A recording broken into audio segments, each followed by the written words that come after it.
Dear Detective, I wonder if you have found the man's body I left for you.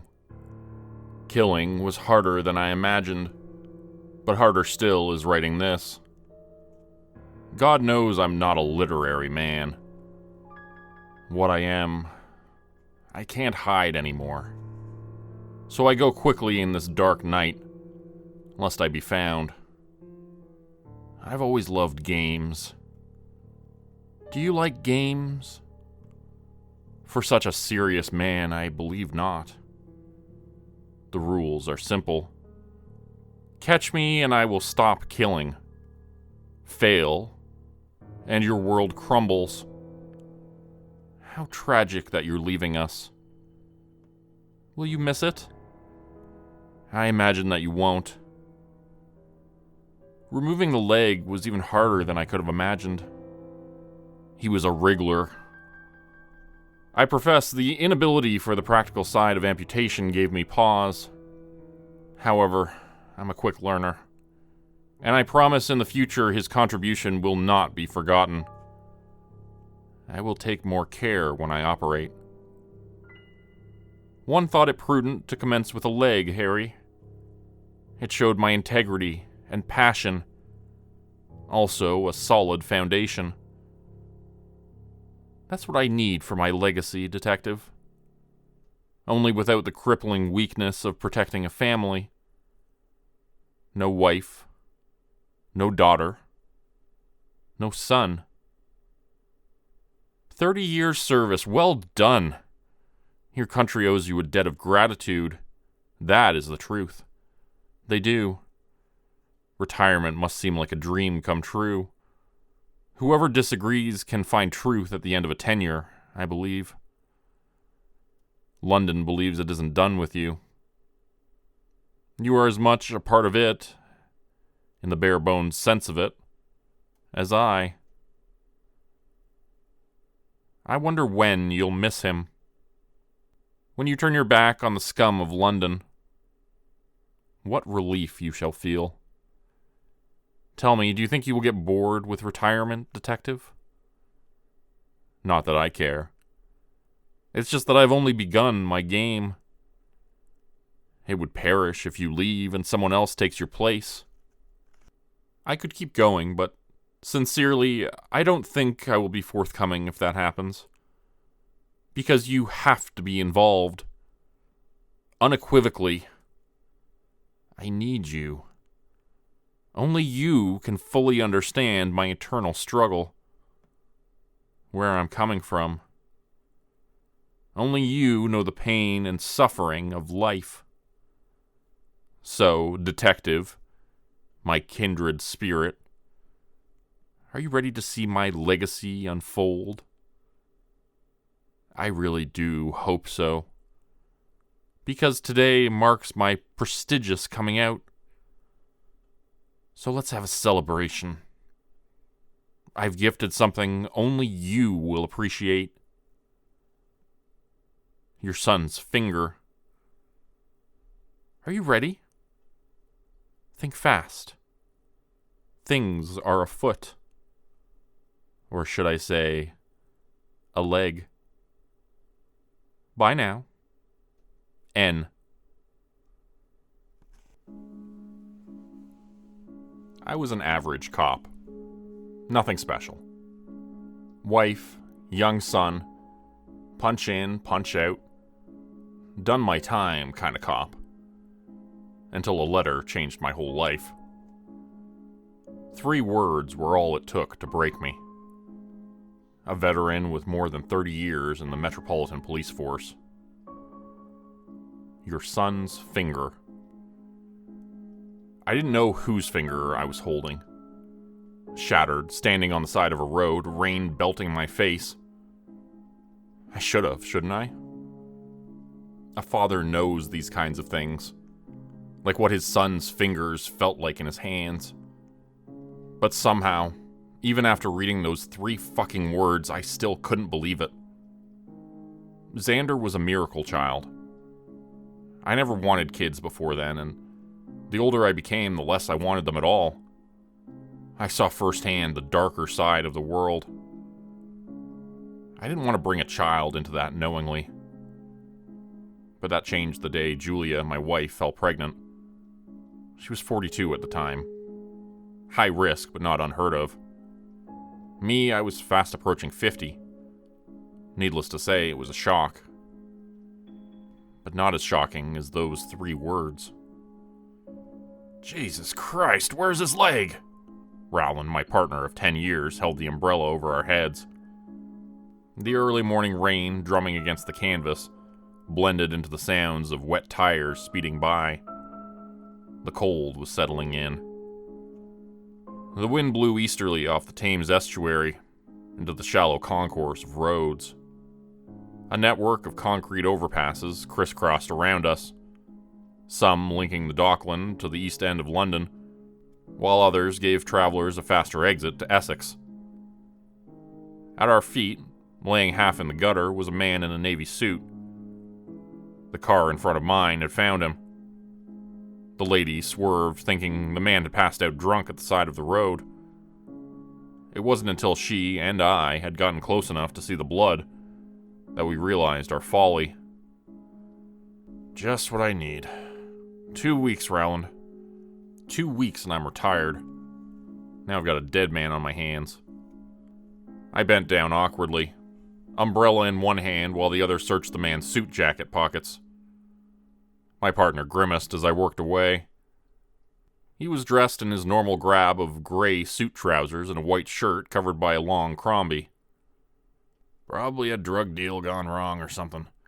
These high-flying types from Canary Wharf are all on the gear. I bet he didn't pay his dealer and the bloke chopped off his leg for good measure. Rowland tried unsuccessfully to light a cigarette in the crook of a hand.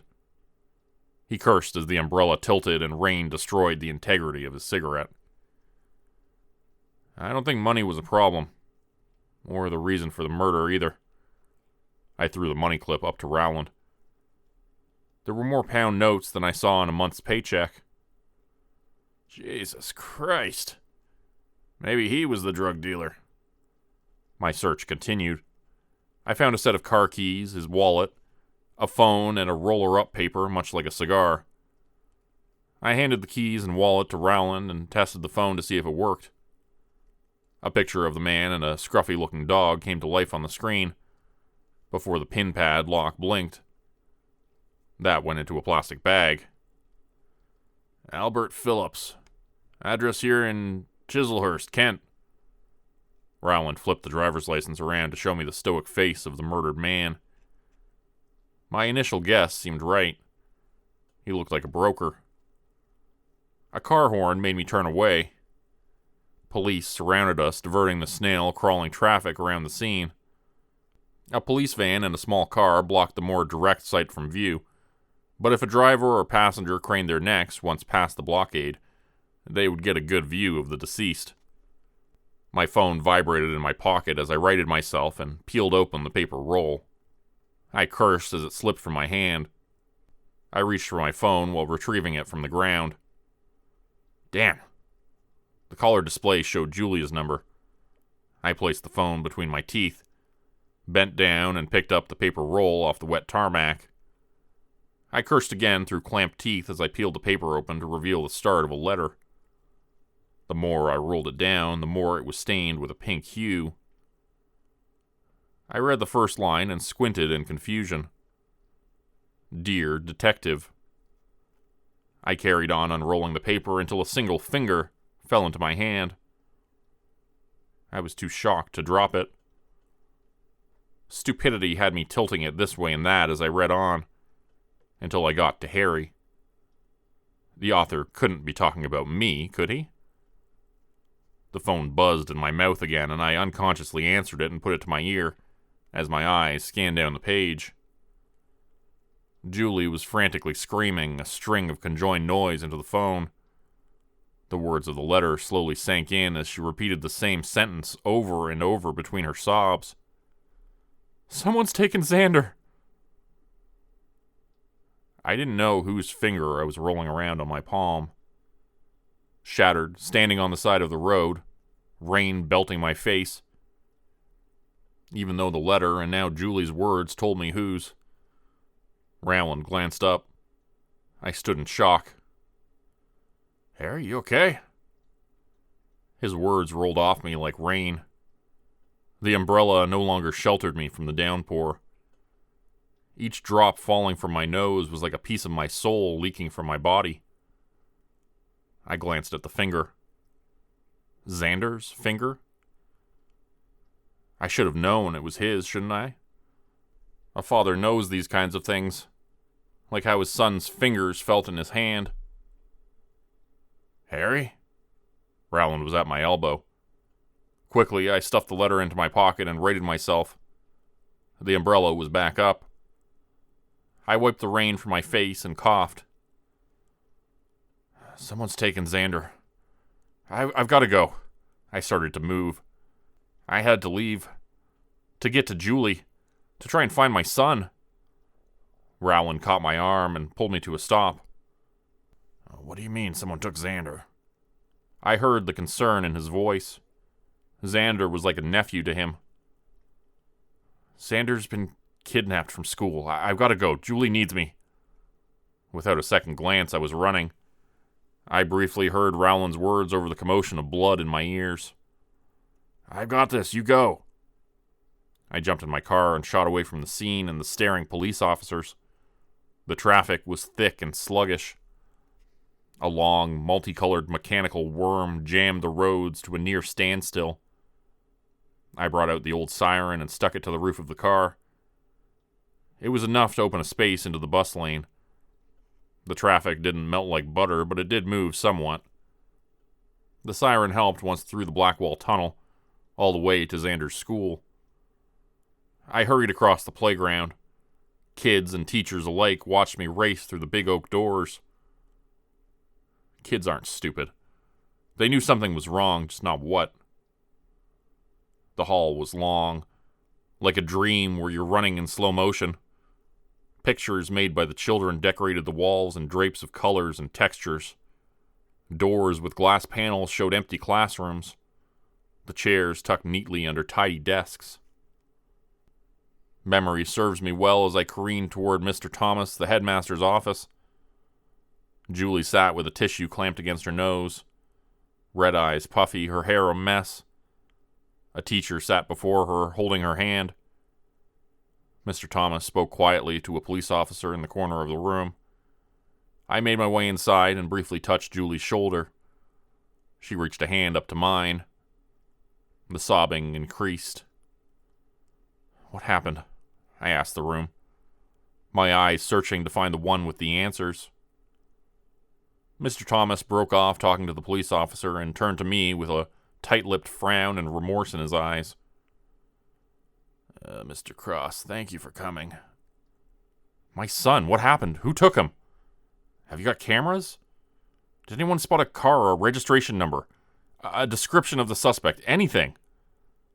Please, Mr. Cross. Mr. Thomas placed a hand on my arm and forced me to look into his eyes. The calmness of his tone surprised me. I am sorry for what has happened. Like I've told your wife, Xander left class with his friends on the first break bell. But when the whistle went for the register, we were alerted to Xander's disappearance. I'm so terribly sorry. We alerted the police straight away. I don't believe this. I ran a hand down my face, over my stubble. I wanted a cigarette so badly, to help me think and calm my nerves. The panicked parent in me wanted to shout and scream and tear things down in search of Xander. But the copper in me, the years of training for high-stress encounters, fought to keep control. I glanced at Julie again. She was still a mess. I wanted to hug her tightly, but I thought my time would be better served trying to find who took Xander instead. Someone must have seen something. Anyone. Mr. Thomas shook his head. I'm sorry, Mr. Cross. That's Detective Cross, I growled. I'm a detective, and I want to know everything you know. I want to know everything you know, too. I stabbed a finger at the uniformed officer. So let's start from the beginning. We spoke for over an hour. Mr. Thomas took myself and the policeman to the office and gave us access to the cameras. After a time, when neither of us found anything alarming, I requested the officer provide me a copy of the file to my home email as soon as he could, and then took Julie home. Julie was inconsolable. We spoke little on the way home. She cried a lot. Exhaustion finally took her out on the couch. I covered her with the throw blanket and left her sleeping. To say I was numb wouldn't be right. The detective side of me kept going, kept me asking, what next? What haven't you thought about? What else can you do? It wasn't until I sat down in my desk chair that it finally hit me. Take a dodgy kebab after a night out on the piss. Throw in a carnival ride from hell and a lashing from your mother-in-law. That wouldn't even come close to the sickness and despair I felt. Xander was gone. My son. Gone. I reached inside my pocket and pulled out the bloody stump of a finger and the letter. Tears broke again. I put the finger to my cheek just to feel him near, to feel the warmth that wasn't there. Held it clutched in my palm like when he was young and my one finger was all he could grasp while learning to walk. I sobbed until the tears dried up. I was raw, empty, desolate. The sound of my phone interrupted my sorrow. Rowland's ID showed. I let the call ring out. Even though I wanted to tell him everything, I just couldn't. Not yet. It was still too fresh, too painful. I put the phone down on my desk on top of the letter I had forgotten about. Forgotten that the author had been talking to me. Talking about my son. My mind lit up like 1,000 Christmas trees. I unrolled it and read it again. Studied each word under a microscope. Analyzed every sentence. Every phrase looking for a clue as to who they were or where they could be. Frustration set in. There were no clues. It was a gestation of pride. A gloating, goading testament to tease and torture me. I had nothing to go on. Unless. I picked up the phone and dialed Rowland. He answered after the second ring. What's the new? Have you found Xander? No, mate, not yet. What happened? He was snatched from school by some wacko. I've got footage from the school being sent over soon, but no one saw or heard anything. How are you doing? Are you okay? How's Julie? She's asleep for now. She's a mess, Rowland. I don't know what to do. Words failed me. I sobbed into the receiver. Rowland offered words of encouragement, told me that we would find Xander. I took the small comfort from him and sucked it up. The dead man, I asked, drying my eyes. Did you find anything else? Any leads? Don't worry about that, Harry. The superintendent will understand. You need to be with Julie now. She needs you. I nodded. I knew it was dumb. He couldn't see it. But somehow my silence answered for me. I'll call you tomorrow, Harry. The best thing you can do now is be with Julie. The department will handle the search for Xander. I'll see what I can do from here, too. Thanks. The words barely squeezed past the emotions in my throat. The phone fell away from my ear. For a time, I sat staring at the picture in the frame on my desk of Xander, Julie, and myself at the fair. I had to do something. I couldn't just stand around. Anger balled a fist into my gut and punched my heart. Dashing the tears away, I went into the living room to check on Julie. Even though it was only midday, she was out for the long haul.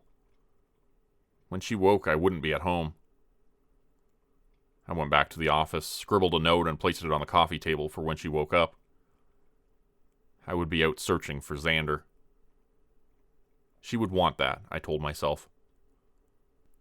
But, I realized as I walked out the door and got into our family car, I wasn't trying to console her more than I was trying to console myself. I drove wanton of where I was going. At Xander's school, I watched the parents picking up their kids. I stood on the pavement, half expecting Xander to run out. When the kids slowed to a trickle, the illusion faded. In my madness, I drove to the local library, the swimming pool, parks, places I knew bad people went. Where desperate people sought desperate cures, I found nothing. Every child walking with a parent was Xander. Every person a suspect. The steering wheel took a beating as frustration set in.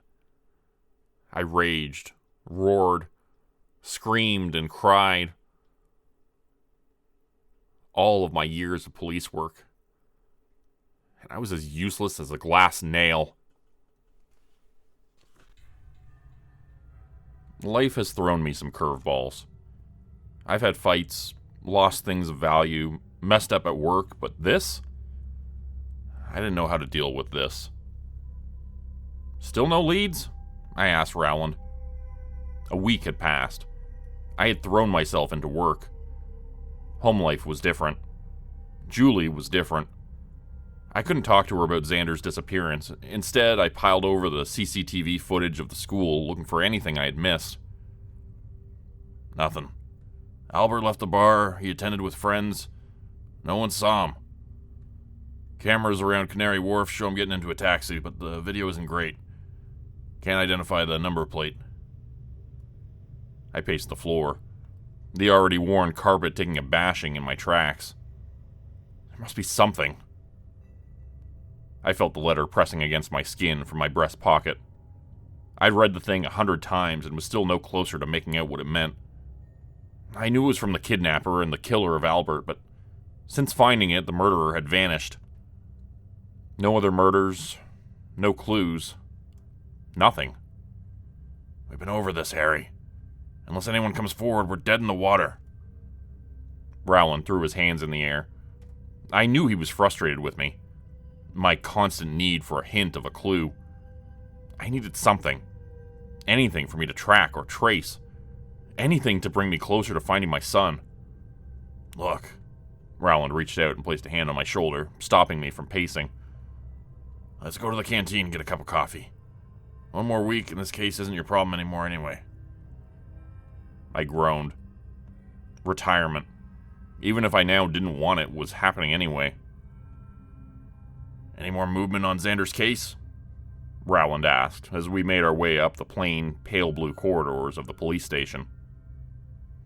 Nothing. I shook my head. I had thought about giving the lead investigator, Detective Bishop, the letter. But in truth, I didn't have a lot of confidence in the man I had met the day after Xander's disappearance. He was young. Too young to even know what it felt like to be a parent, let alone to lose a child. His stylish hair and immaculate face gave me the impression he was more in this business for the clout than actually doing any good. Julie liked him, though, so that was a thing. Maybe it was the mother in her seeing something in the young man that I didn't. Maybe it was just the fact that someone else was willing to listen to her ramblings. The smell of coffee and fried food wafted down the corridors. At times, that smell sent me floating, mindless to all but the growling in my belly. To that room. Not today, though. I didn't feel like eating. A cigarette was what I needed. Food just tasted bland. It was a means to an end. I didn't enjoy it anymore. I didn't enjoy many things anymore. After Rowland bought 2 coffees and a shortbread cake for himself, we decided to go outside into the midday sun. The bustle of cars charged past the police station. The wind blew through the trees lining the pavement, even though June was a time for summer heat. However, people went about their day in coats and jackets. I couldn't stop thinking that one of them could be him. The killer. One of them could have my son. How's Julie? The question jarred me from my grim mood. She's fine, I said, accepting the offered cigarette. I took a long drag and blew out the smoke, then took a long draught of the coffee. I smacked my teeth. I had forgotten to add the sugar. You know what fine means, right? I shook my head. Freaked out, insecure, neurotic, and emotional. I chuckled mirthlessly. Sounds about right. Linda said you guys should come over for dinner one night. Take your minds off Xander for a while. The coffee paused halfway to my lips. Take our minds off of Xander for a while? Are you for real? The ball of fury in my chest smoldered to life. You know what I mean. No, Leon, I don't. How the fuck are we supposed to take our minds off our missing son? He could be dead for all I know. And I'm sitting here twiddling my fucking thumbs, drinking coffee in the sunshine. I threw the coffee to the floor. A spray of brown liquid washed the pavement. A few passers-by glanced over their shoulders at me, but didn't care. Harry, please, I didn't mean it like that, Rowland said apologetically. You know I'm as cut up as you are about Xander's disappearance. I want him found too. You have a funny way of showing it, I fumed. Come on, Harry, sit down. Rowland glanced around at the steadily increasing crowd. Fuck that. I couldn't stand there. Anger was the only thing I felt anymore. It was consuming. I turned and stalked away, Rowland calling after me. I didn't see the people scurrying to get out of my path as I stomped down the corridors. I crashed through the office door. A crowd of people standing around my desk shouted, "Happy retirement," and let off party poppers. They took one look at the thunder on my face and their streamers died in their mouths. Suddenly, an out-of-breath Rowland was at my side. We wanted to surprise you, a going-away thing. I glanced angrily at Rowland. His smooth features rippled with worry. He knew I wasn't happy. I'm sorry, Harry. I thought... That's the problem, Rowland. You thought wrong. You all did. I marched over to my desk. My colleagues scattered. Someone moaned that I was ungrateful. I reminded her of how ungrateful I was. I had lost my only son. I should be thankful for that, right? The office settled into a bad mood. I didn't pay attention to the frowned-upon looks. I didn't care. 30 years of coming and going, 30 years of relationships meant nothing to me now. I was an empty shell filled with remorse, bitterness, and resentment. Cross. I turned to the stern voice of the superintendent. His bulk filled out the doorframe. As a man of principles, Kilpatrick called you by your title. He reserved calling you by your last name when you fucked up. The ex-Navy man had been in his position since I started as a rookie beat cop. Fortitude and respect was his mantle. He was a good man, and he wasn't a fool. Old, yes, but never a fool. Yes, Sarge? His white mustache quivered as he looked over his half-moon spectacle. See you in my office. I threw the framed achievement of bravery down on my desk, and cursed under my breath as I strode to his office. The smell of Old Spice and stagnant body odor hit me as I yanked open the door. Dotted on the walls were his Navy medals and pictures of fleets of black and white ships. Kilpatrick motioned to an empty seat before his large desk. The other seat was taken by a Jamaican man in a pinstriped suit. I sat down and folded my hands into my lap. Harry, I want you to meet Detective Marius Monroe. Monroe reached over and shook my hand as the superintendent carried on. He is transferred over from Highgate. Seems we have more of an interest to him here than up there in Snobland. He laughed like a seal. I smirked at the joke mirthlessly. Yes, anyway, he'll be taking over for the Phillips case. Hold on, Sarge. I was out of my chair. He couldn't give away my case. I mean, I know I was just about to pack up and everything, but it was our case. Rowland and I. And the only lead I had to my son's kidnapper. You don't want to be here any more than I do, Harry. I've been watching you.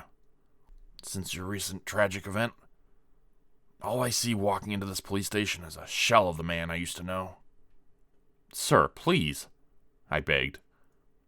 Kilpatrick walked around his large desk, his overextended belly rubbing against the edge. I know this will be hard for you. He rested a hand on each shoulder and looked into my eyes through his bushy eyebrows. But the inevitable's here. Your time has come to an end. Of course, we'll help you in any way we can with finding your son. He broke the contact and heaved himself back behind his desk. But as of tomorrow, you're officially retired. I don't retire until Friday. I've pulled a favor with the commissioner and brought forward your ret date. It's a little present for myself and everyone at the station. He leaned down and groaned.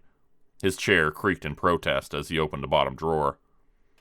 From inside, he pulled out a mismatch of cups and a bottle of scotch wrapped in a brown paper bag, which he handed to me. A retirement present. He smiled and offered out the cups. I felt deflated. I tried telling myself that it would allow me more time to investigate Xander's case, but the truth of that was still the same. I had no idea where to even start looking. I tipped the golden whiskey into the cups. The smell reminded me of a better time. One when I celebrated my first day on the job, after catching my first criminal. When Julie said yes to marriage. Kilpatrick lifted his cup in a toast. Here's to good food, good drink, and a job well done. Congratulations, Harry. We clinked glasses. Kilpatrick tipped his back and smacked his lips, eyeing the bottle for another nip. I pushed it forward and turned to Monroe. He held his glass by his side. His eyes studied me.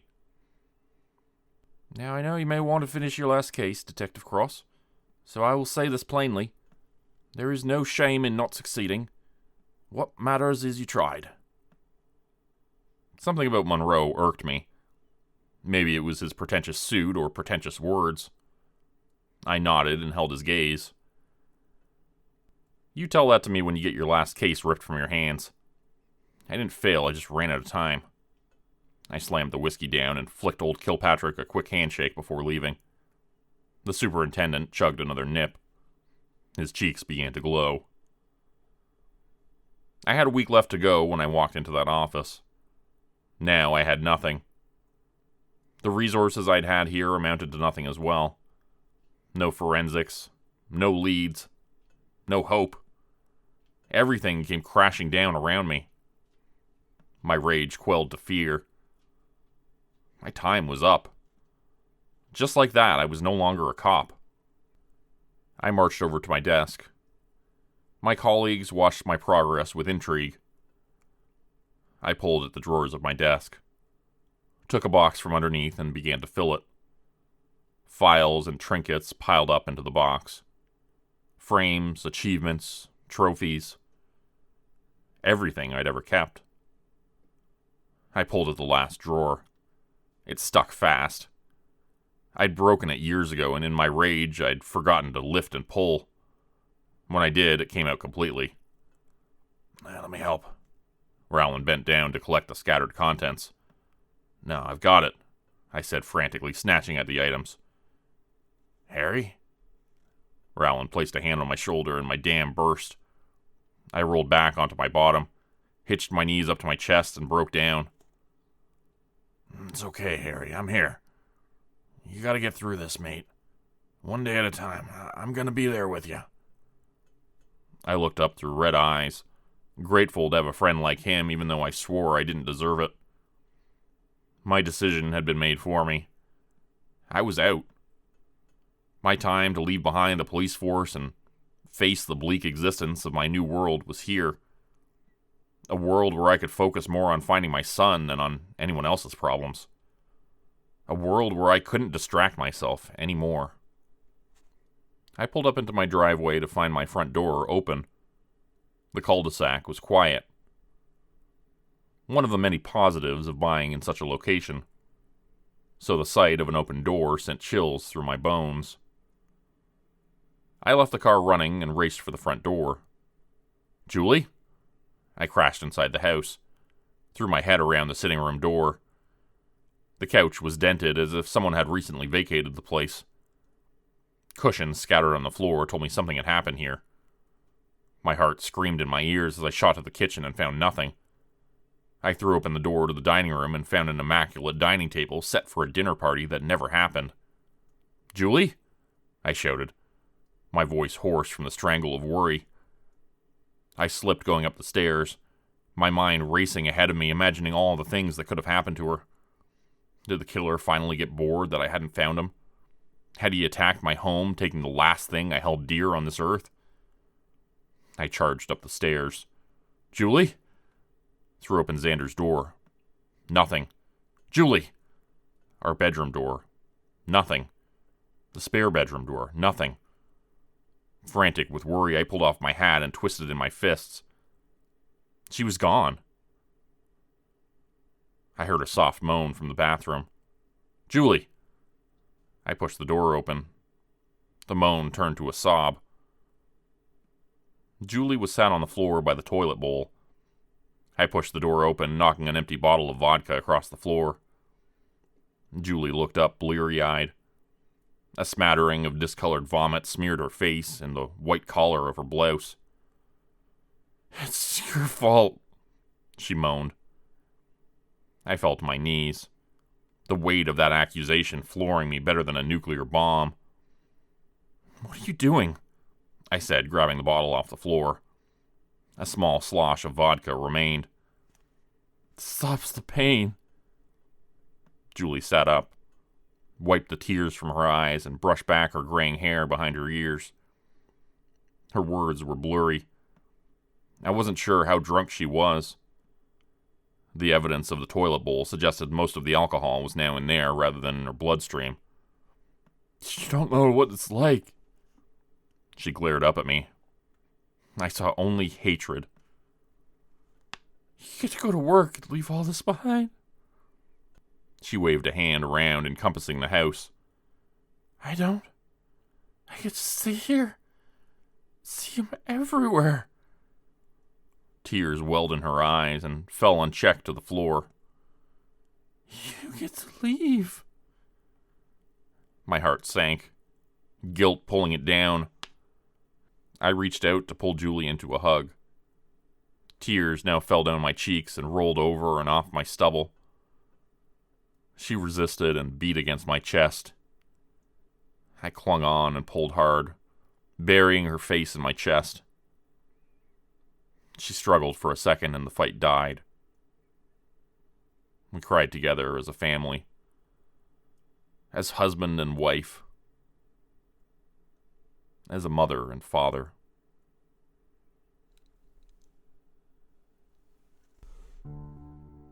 Good evening, London. It's 10:53, and it's time for the Wind Down Mix on London's Heart FM.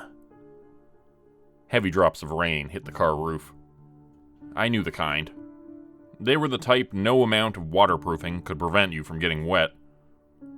Rowland, my now ex-partner, flicked the remains of his cigarette out the open window and blew out the smoke from his lungs. The week had been tough. Julie's drinking had become a problem. Most days she hid away in our bedroom, only coming out when the sun was almost setting. I had been walking in concentric circles around Xander's school.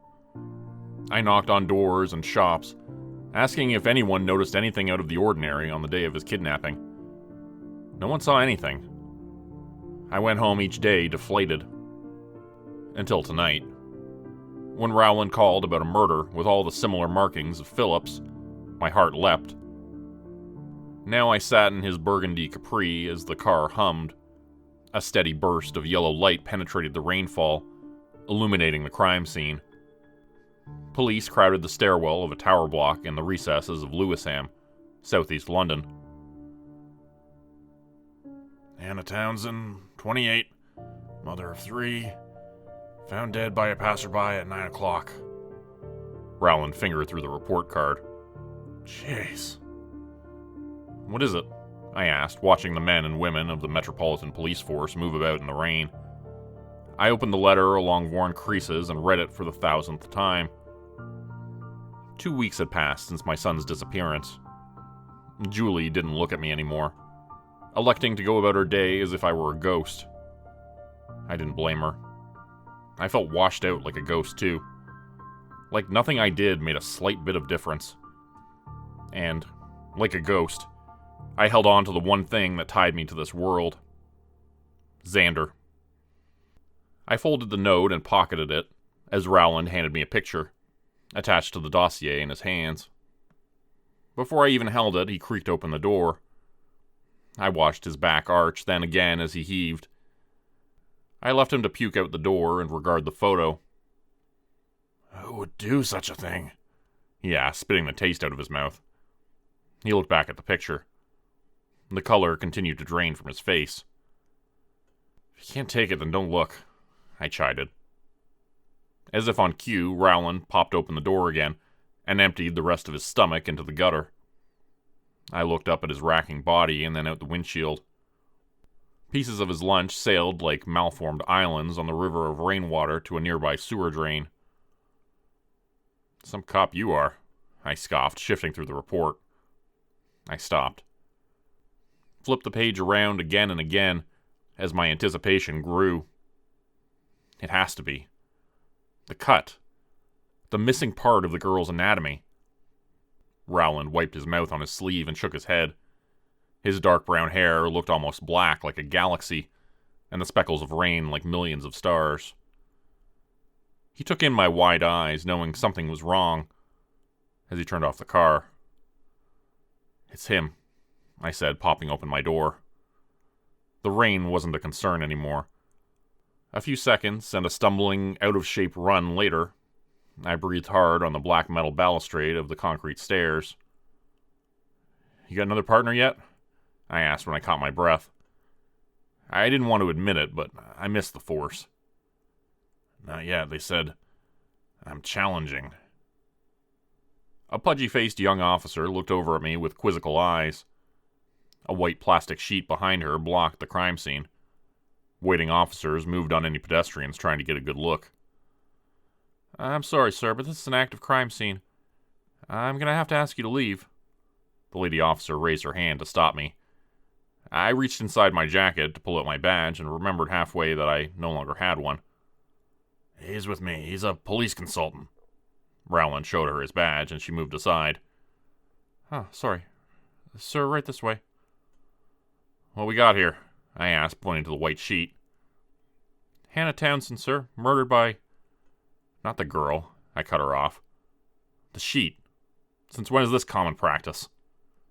Just following procedure, sir. Whose procedure? Detective Monroe, sir. The girl looked hurt, but held open the sheet so Rowland and I could go through. That twat, just what I need. The sheet was a bad idea. The muggy conditions of the rainfall created an oppressive atmosphere inside the sheet.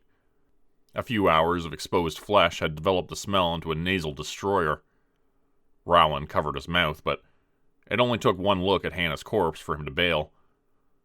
I didn't know if he had any more bile to give to the earth, but he was going to try. Cross, I thought you'd make an appearance. Ah, shit. The sheet was also bad for soundproofing. It was clear by the lines across his forehead that the other man had heard my comment.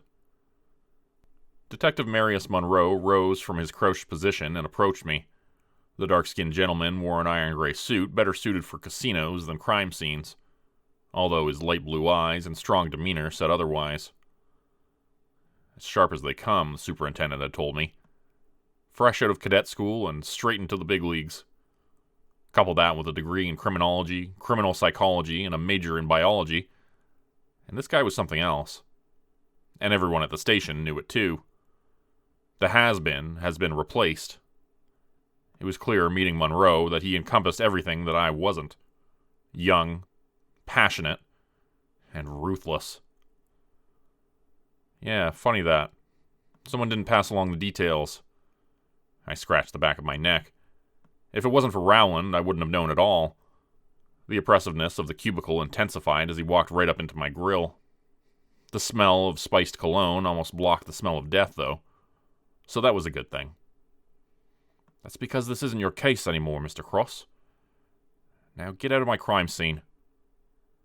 To emphasize his point, he stabbed me in the chest with a manicured finger. Can't do that. You can, and you will. You're retired. Go home and leave this to someone who can actually catch criminals. He turned back around as a forensic officer showed him a slide on an iPad. That's good, send it off, he said, turning back around. You still here? It's the same killer, Marius. Monroe's eyes narrowed. Do I know you? Only my mother calls me Marius. Or maybe we drink tea together. Because if we did drink tea together, then you can call me by my Christian name. But I don't even remember you offering me a cup of tea. Come to think about it, I don't even think I've seen you with a cup of tea. So enlighten me. If you know me so well, how do I like my tea, huh? I saw the disdain in his face as he ran up my tired jeans, crumpled t-shirt, worn leather jacket, and aged face. At some point, his professionalism with me had ended. I imagined it was the constant phone calls, hoping he had found anything. Or he just didn't like me.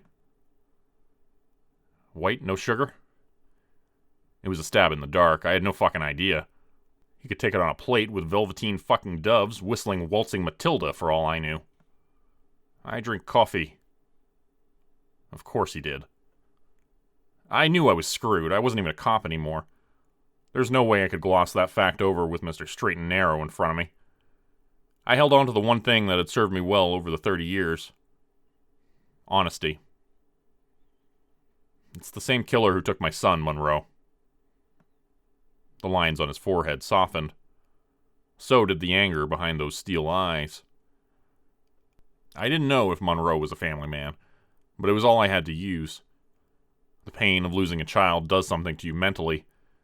It robs you of the joy that child instilled in your life. All that remains is bitterness and cruelty, all rolled up into a tight ball of go-fuck-yourself world. People saw it in the way you walked, how you held your head, and by the look in your eyes. If it is or it isn't your concern anymore. Go home, he said, his tone suggesting I complied. I could tell his anger was still there, below the surface, ready to explode again. His eyes were tight, calculating. The dilation of his irises reminiscent of a predator, sighting up to kill to see if it was worth it or not. Come on, man, this bastard took my kid. Help me out for Christ's sake. Monroe studied me for a long time. His blue eyes flicked to the lady and then back to me. You really need to leave this case alone. It's already driven you to despair, Cross. I waited, a pleading look in my eyes. I needed to examine the scene. The lady was a potential lead to my son's killer. I had to know. And if this didn't work, I was only left with fighting fire with fire. And assaulting a fellow officer was bad juju. We're all done, sir, a forensic officer called from the sheet divider. Do yourself a favor and let me handle this. Go home to your wife. Try to live the rest of your days in relative peace. I opened my mouth to tell him to go fuck himself, but he stopped me short. I don't know what you're going through. I won't pretend. But this right here, racing around thinking you're still on the force, that shit's not on. You're going to get more than yourself into trouble if you keep this up. And Rowland should know better. I nodded. So, are you going to blow wind up my ass or let me examine her? I motioned to the lady slumped up against the wall. The heat of my anger and frustration was slowly rising up my collar. Monroe sucked air through his teeth. You've got 5 minutes and then she gets bagged. Thank you, Monroe, I said with genuine thanks. The ball in my throat worked its way back down into my chest. I crept towards the lady. Something about the hole in her chest cavity reminded me of Phillips. And Harry? Monroe held the sheet aloft. I almost forgot he was still there. I swung around, confused. The sight of the lady took my concentration away. I had to know. Get some sleep. You look like shit. With that, the sheet came down, and it was just me, the murdered lady, and the young officer all alone. Who found her? I asked. The blonde officer pulled out her notepad and ran a finger down the page. Deborah Harris, a neighbor of the deceased. She was on her way back from bingo and found Hannah. She called it in straight away. Although Hannah didn't appear harmed other than the hole in her chest, I checked anyway. The scene was still grisly. Blood-smeared angel wings washed the concrete wall behind her. Etched over her right shoulder in the same blood was a number 14. Blood coated her blue jeans and white crop top, which was still intact. It was like whoever did this took the time to take it up, de-bra her, do the business, and then pull it down again. But what it covered was a different story. A slash down her chest allowed access to her sternum. Inside, past the broken pieces of rib cage, I saw the lungs. I reached in, pushing the lungs aside. Beneath them was a depression where a heart should have been. Only the heart wasn't there. The precision of the cut and the removal of her heart reminded me of the nefarious murders by Jack the Ripper. I wondered if the deceased had the same vocation as the murdered girls of 1866. And was Phillips a prostitute too? I shook my head, dislodging the thought. What do we know about Hannah? I took out my phone and snapped a few shots of the wings and bloodied number. Then I peeled her shoulders off the wall one by one. The young officer smiled at me and then remembered her notes. Oh, sorry. Mother of 3, divorced. Lived here for approximately 4 years. Mrs. Harris said she was a quiet woman. She had a few family members visit from time to time. She also attended a toddler group with her youngest and had quite a social profile. How so? I asked. There was no blood behind Hannah. It was possible the operation, if you could call it that, took place on the floor. The residing surgeon took out the heart, and then placed her up against the wall to hide her wounds. But that wasn't right. I moved back, taking in the whole picture. She was prostrate to the world. The killer had given her angel wings. Why? Did they mean that she was a saint? Were they suggesting she was an angel of God? The killer wanted her found, no doubting that. She was a Twitch streamer. A couple of thousand fans. The blonde officer gravitated towards me. Something about the way she looked at me gave me chills. I don't know if it was the small quirk of her smile or the proximity between us, but I was suddenly feeling very uncomfortable. Do we have a username? I asked, shuffling away from her. Heartbreaker, 1982. The blonde officer jumped as Rowland opened the sheet. She took an awkward step backwards. Rowland wiped the back of his mouth again. A sheen of sweat on his brow glistened as he let the curtain drop. What's this then? He grinned. Nothing, I responded, embarrassed. This might help, Detective. The officer leveled a video at me. The lady, now laying in a pool of her blood, smiled seductively into the camera. A computer game played in the top corner of the screen while she chatted away with whoever was watching. I had never heard of cosplay before, and this was a weird experience for me. With the additions of neon blue hair and lipstick, a seriously low-cut top, and her flirtatious smile, it was the same girl. What drew my attention was a distinctive scar running between her cleavage. Find out when that happened. I pointed at the scar, and Rowland nodded. I'm on it. If she had heart surgery, there'll be records. And I want to know about it. Where are Hannah's children now? I asked, turning to the lady officer. Child services have them. Hannah was working late this week. The 3 kids were being looked after by a babysitter. I went back to Hannah and lifted each arm. The resulting bloody fingerprints under the right arm was like winning a jackpot. Rowland ambled over, the sleeve of his coat over his nose. I watched as he lifted her hand and then the other. What are you looking for? Left hand, index finger. Rowland nodded and moved back to the safety of the sheet.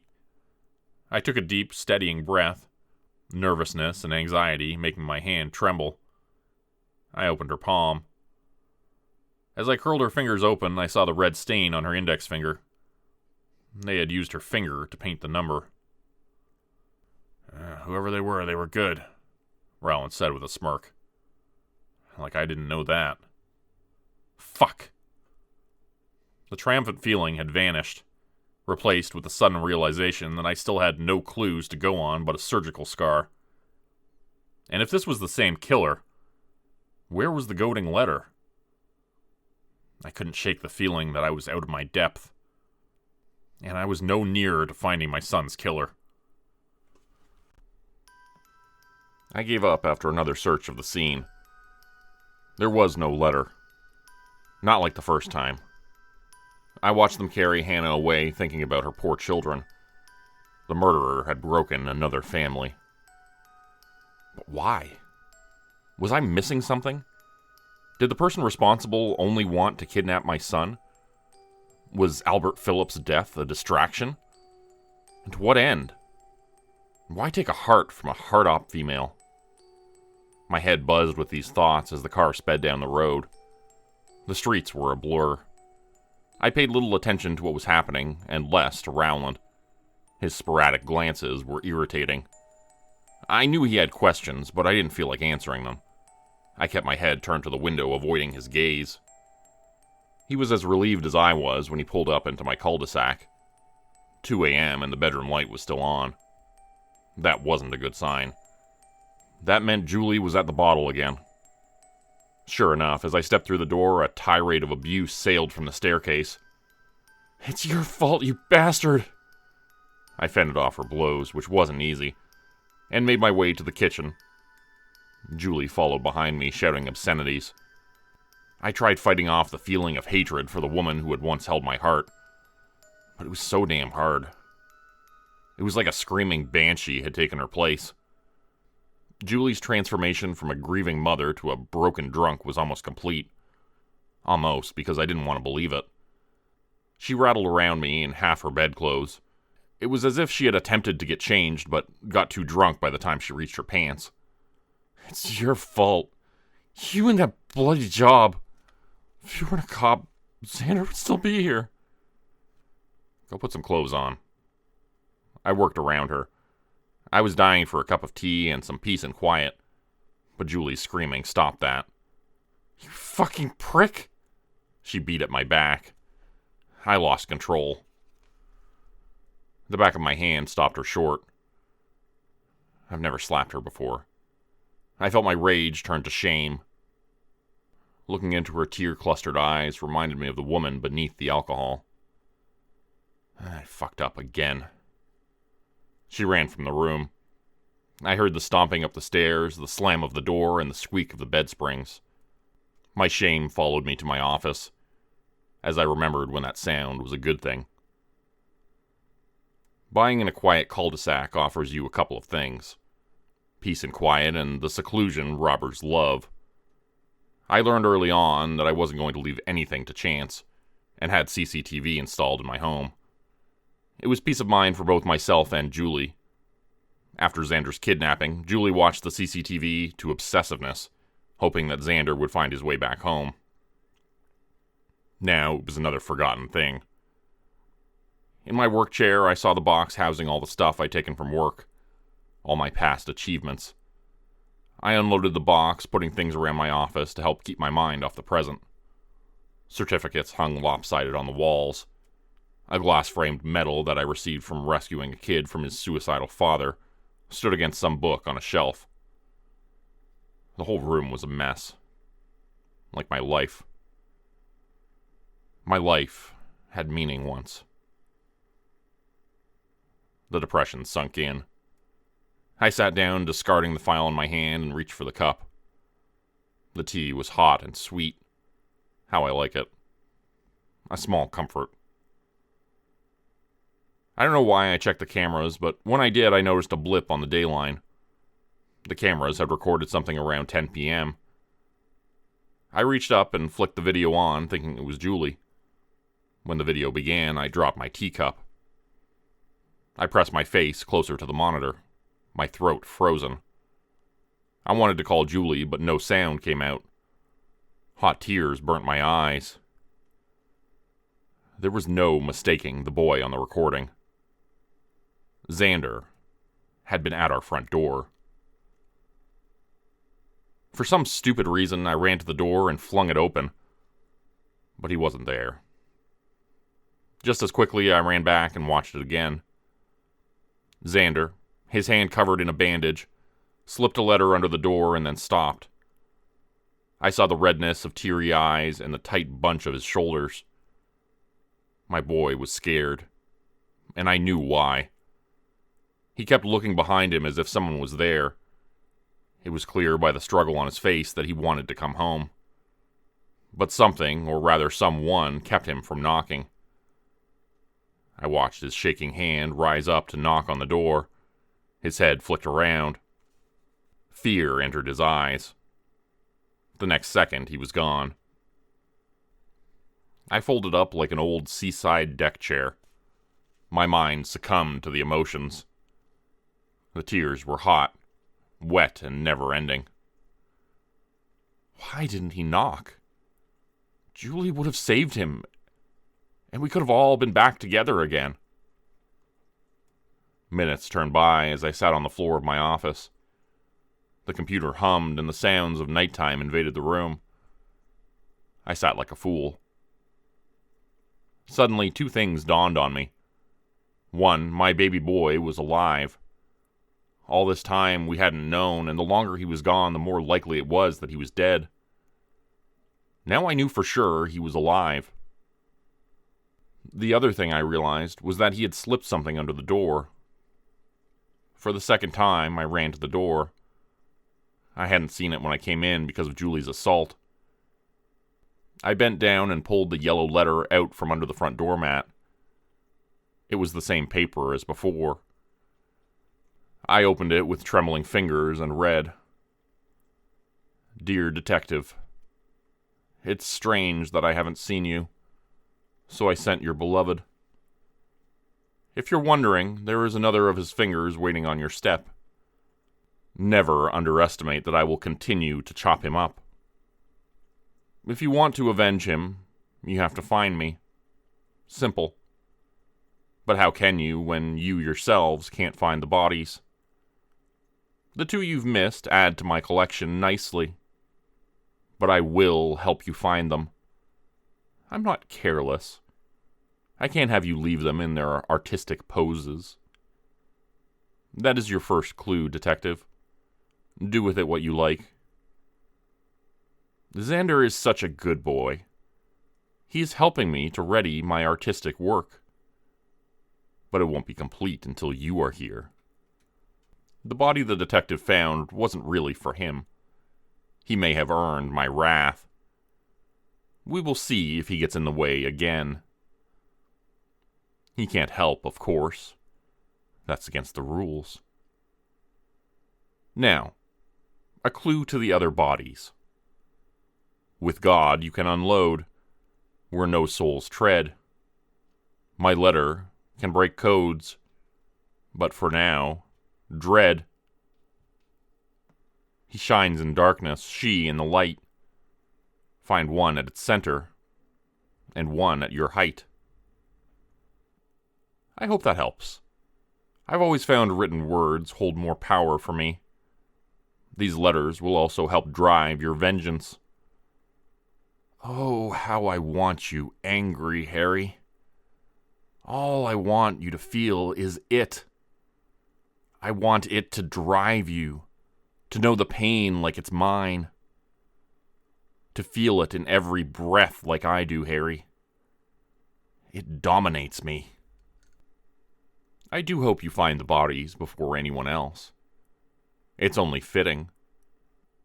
I will be immensely cross if that doesn't happen.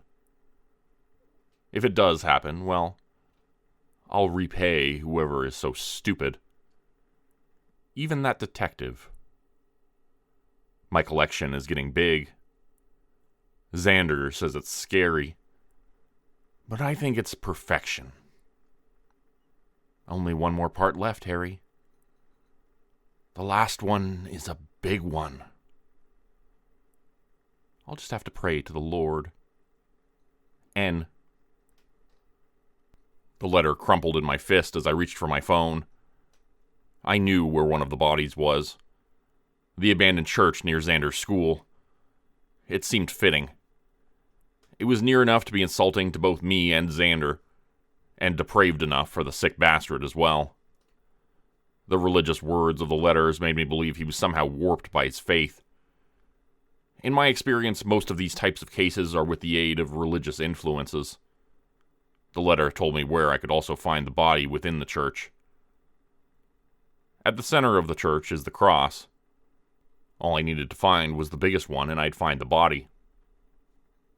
What I didn't get about the letter was the part about my height. Rowland answered on the third ring. "What's up?" I heard the drone of tires on the road. I only hoped he wasn't too close to home. "I've got something. Meet me at the old church on Taymount Rise." I didn't wait to hear his reply. I got my car keys off the hook and opened the door.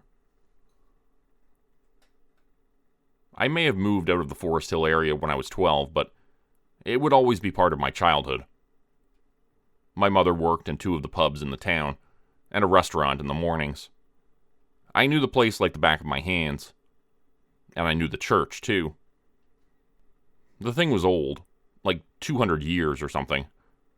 Tall, imposing, made of mortared stones like the old ways. Strong and unbreakable. Like their faith, some will say. I wasn't so sure. In the darkness, it looked as foreboding as a monster's castle. Thankfully, I didn't give a shit. Fear had found me too many times to care. The moon slanted down through the sparse trees and illuminated the front of the building. The streetlights did little to help. They were never good, even when I lived there. Rowland opened the heavy oak door with barely a sound. The interior was shrouded in darkness, and smelled as hollow as it looked. With the aid of a torch, rubbish and the scattering of once-used furniture came into view. At one point in time, squatters had ransacked the place. Graffiti marked the cream walls, as did pictures of satanic symbols and childish drawings. We didn't have to look hard to find him. As I said, the cross was at the center of the church, and he was strapped to it. The man was around 20 years old. His hair was dark with encrusted dirt and mud. I imagined it was blonde once. I saw he took 2 body parts this time. The right leg and left arm. Whatever this fucking weirdo was doing with the parts was anyone's guess. But I was guessing it wasn't good. He must have fought him pretty badly. Rowland flashed his torch on the man's face. Deep scratches up his neck and face were a putrid mixture of pus and old blood. I picked off the woven crown of twigs and threw it at the wall where it burst apart. I better call this one in, I said, letting the torch fall on Rowland's chest so I didn't blind him. We? I heard the irony in his voice. I better ring this one in. You better leave. If Monroe turns up and you're here, he's gonna have a fucking field day. Rowland dug out his phone and turned away. He wasn't wrong. I made a quick search of the man's body and found another finger. It was small and slim like the rest, and definitely didn't belong to the man. I pulled out an old metal medical box and placed it inside next to the other fingers. Then I placed it in my inside pocket as Rowland's disgusted face turned to me. He put his hand up and moved it like a mouth signing his impatience with the receiver. I nodded, nerves shooting up my spine. I didn't want him to see the finger because then I would have to explain myself, and I certainly didn't want to do that. Rowland turned around again and started talking. It was the chance I'd been waiting for. I snuck closer to the dead man and made another pass over his body, searching for the thing I knew I would find. I knew full well if I told Monroe or Rowland about the letters, I wouldn't see them again. It was sick to say it, but the letters were like little lifelines to my son. In some weird way, I couldn't be apart from them. It was like they still connected me to him. I found the letter as Rowland began to turn. I quickly slipped it into the pocket next to the fingers. I pretended I was looking at something interesting on the man. Rowland continued to talk, his gaze fluttering around the room. I turned and made my way out the door. A few seconds later, and Rowland joined me. Okay, Monroe will probably be here first light, but forensics are on the way, which gives you a chance to get the hell out of here. He patted me on the shoulder. I forgot how long we had worked together. I was already a veteran when he got partnered with me. Like him, my old partner's partner was pensioned off when I joined the force. The lucky bastard had a full 11 years of my sorry old ass riding next to his. Thanks, Leon, I appreciate it. He nodded and waved me away. Just get some rest. If anything else comes up, I'll let you know. As I popped the car door and went to get in, Rowland called out. I forgot to ask, how did you know where to find his body? A sudden burst of nerves traveled down my spine. Good old police work. I hoped he wouldn't see through my lie. And a lucky hunch. I smiled, trying to calm my nerves. Luckily, Rowland's cheeks rose, and a non-committed chuckle fell from his mouth as he turned back to his phone. I swallowed the growing dread. I really wanted to open the letter to see if it gave any clue to where my son was being held. But I couldn't risk it. Not here, not now. Something had been eating at me over the last couple of weeks. Why me? Why did this wacko choose to torture me and my family? Were they someone I had banged up once upon a time? Or an old rival? I'd been toying with it and couldn't get it right. Maybe it was someone I hurt in some capacity once and never made amends. There were probably a few thousand of those. Another thing had occupied my mind for quite some time. Would it be better if a complete stranger kidnapped my child? Or someone I knew? The door to my home was ajar. My thoughts jumped to the murderer again, until I found Julie sprawled out on the front lawn. I wasn't about to wake her so she could abuse me. Instead, I stepped over her and made my way inside and through to the kitchen to make a cup of tea. The first rays of the morning were poking over the trees.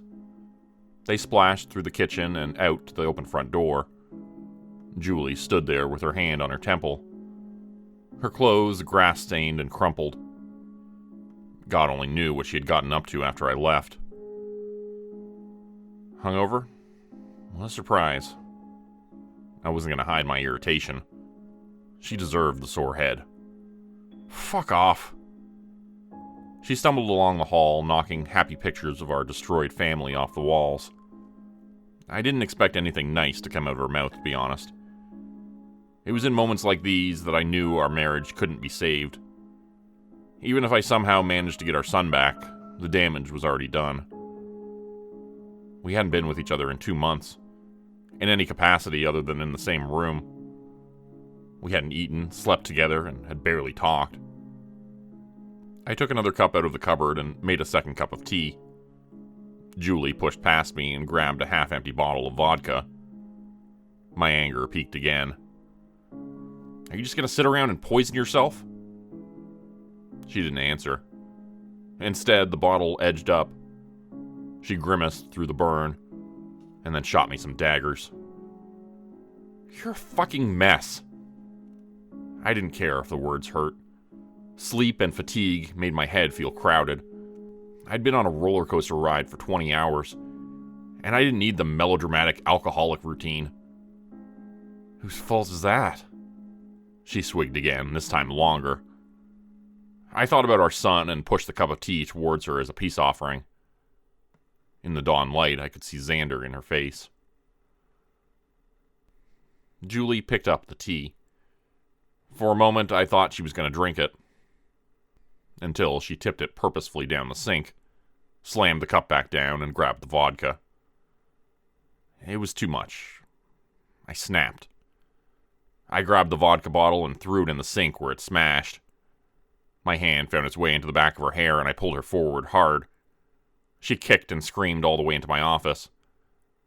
I didn't consider my neighbors as she made a ruckus.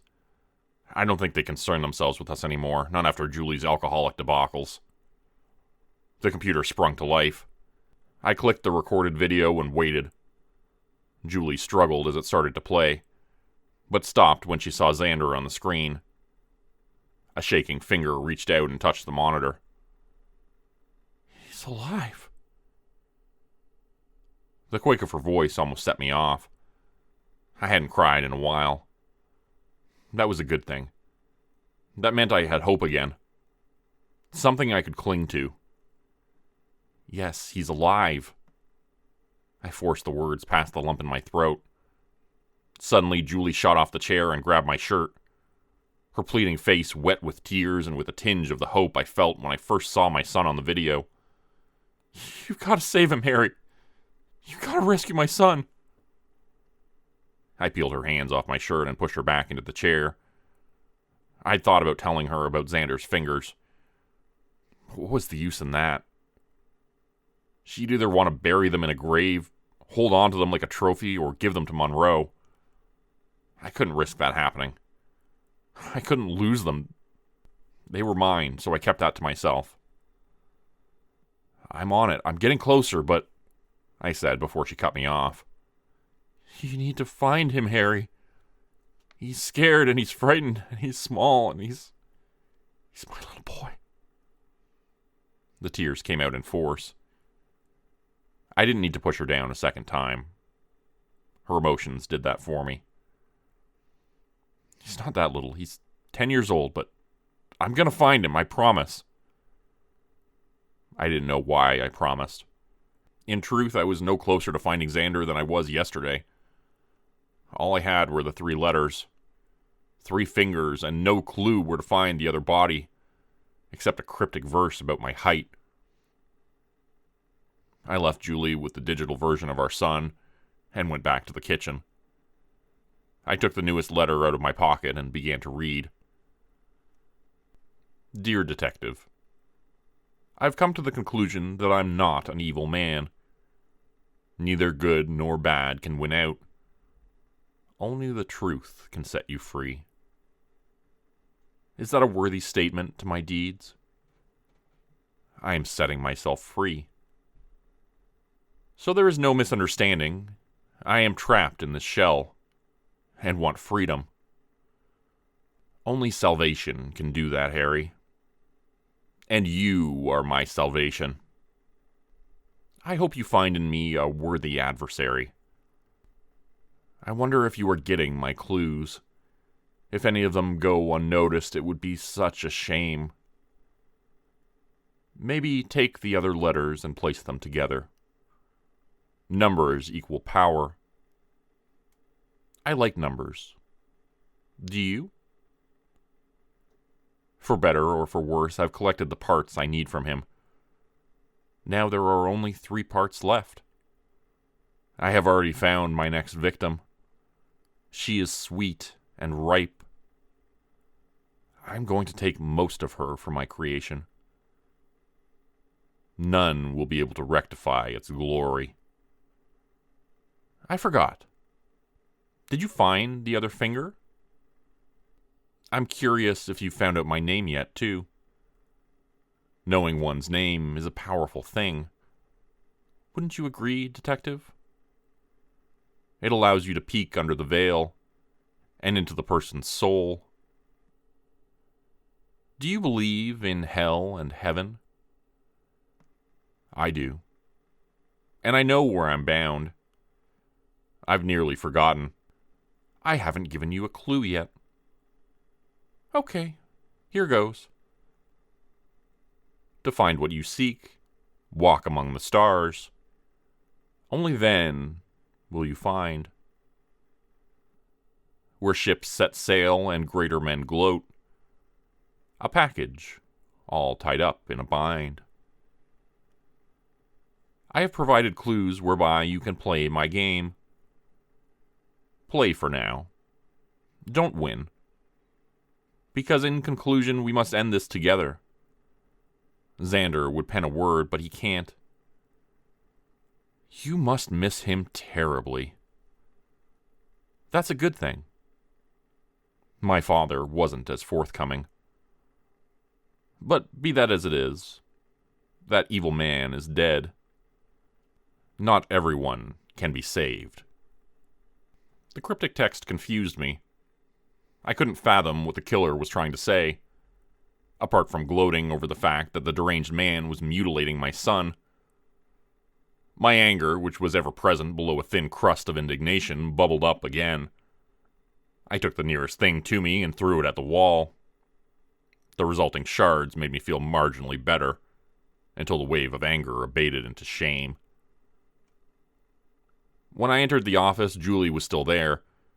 She'd paused the video. Xander was looking up into the camera. His eyes were bright and alert. I noticed something about his unbandaged hand. It was curled into an O. I played the video, much to Julie's chagrin. There it was again. The O, then 2 fingers. He repeated the signal twice before the man called him away. I started the video again. There was no mistaking it. I thought maybe it was Morse code, but how did a 10-year-old know that? I never taught him. Xander was definitely trying to tell me something. But what? Half an hour passed like a wait in a doctor's office.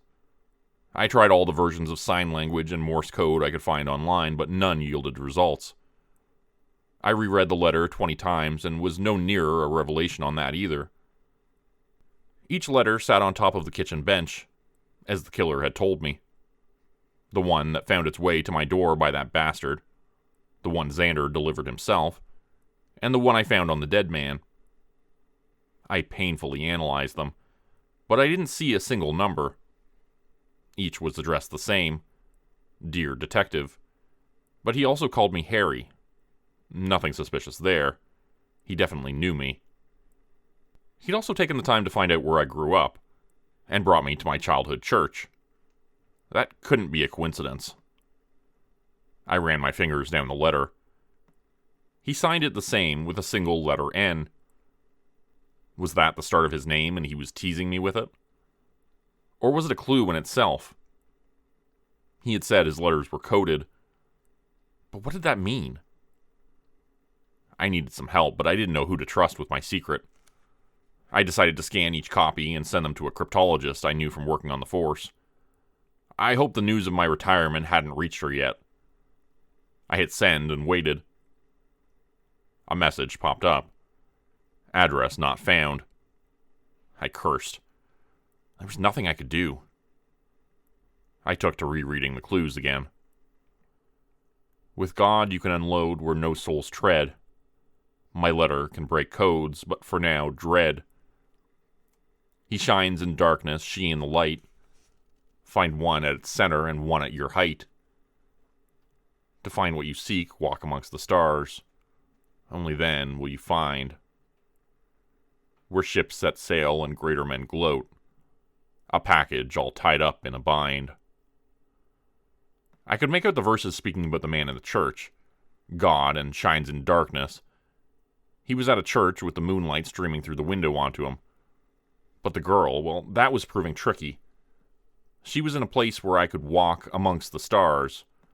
The only place, short of a rocket to get the real deal, is to experience a show at a planetarium. It finally dawned on me. Good old cop intuition kicked in. I made my way back into the office. Discarded on my desk was a glass frame with a Medal of Bravery in it. In the reflection, I saw how worn I'd become.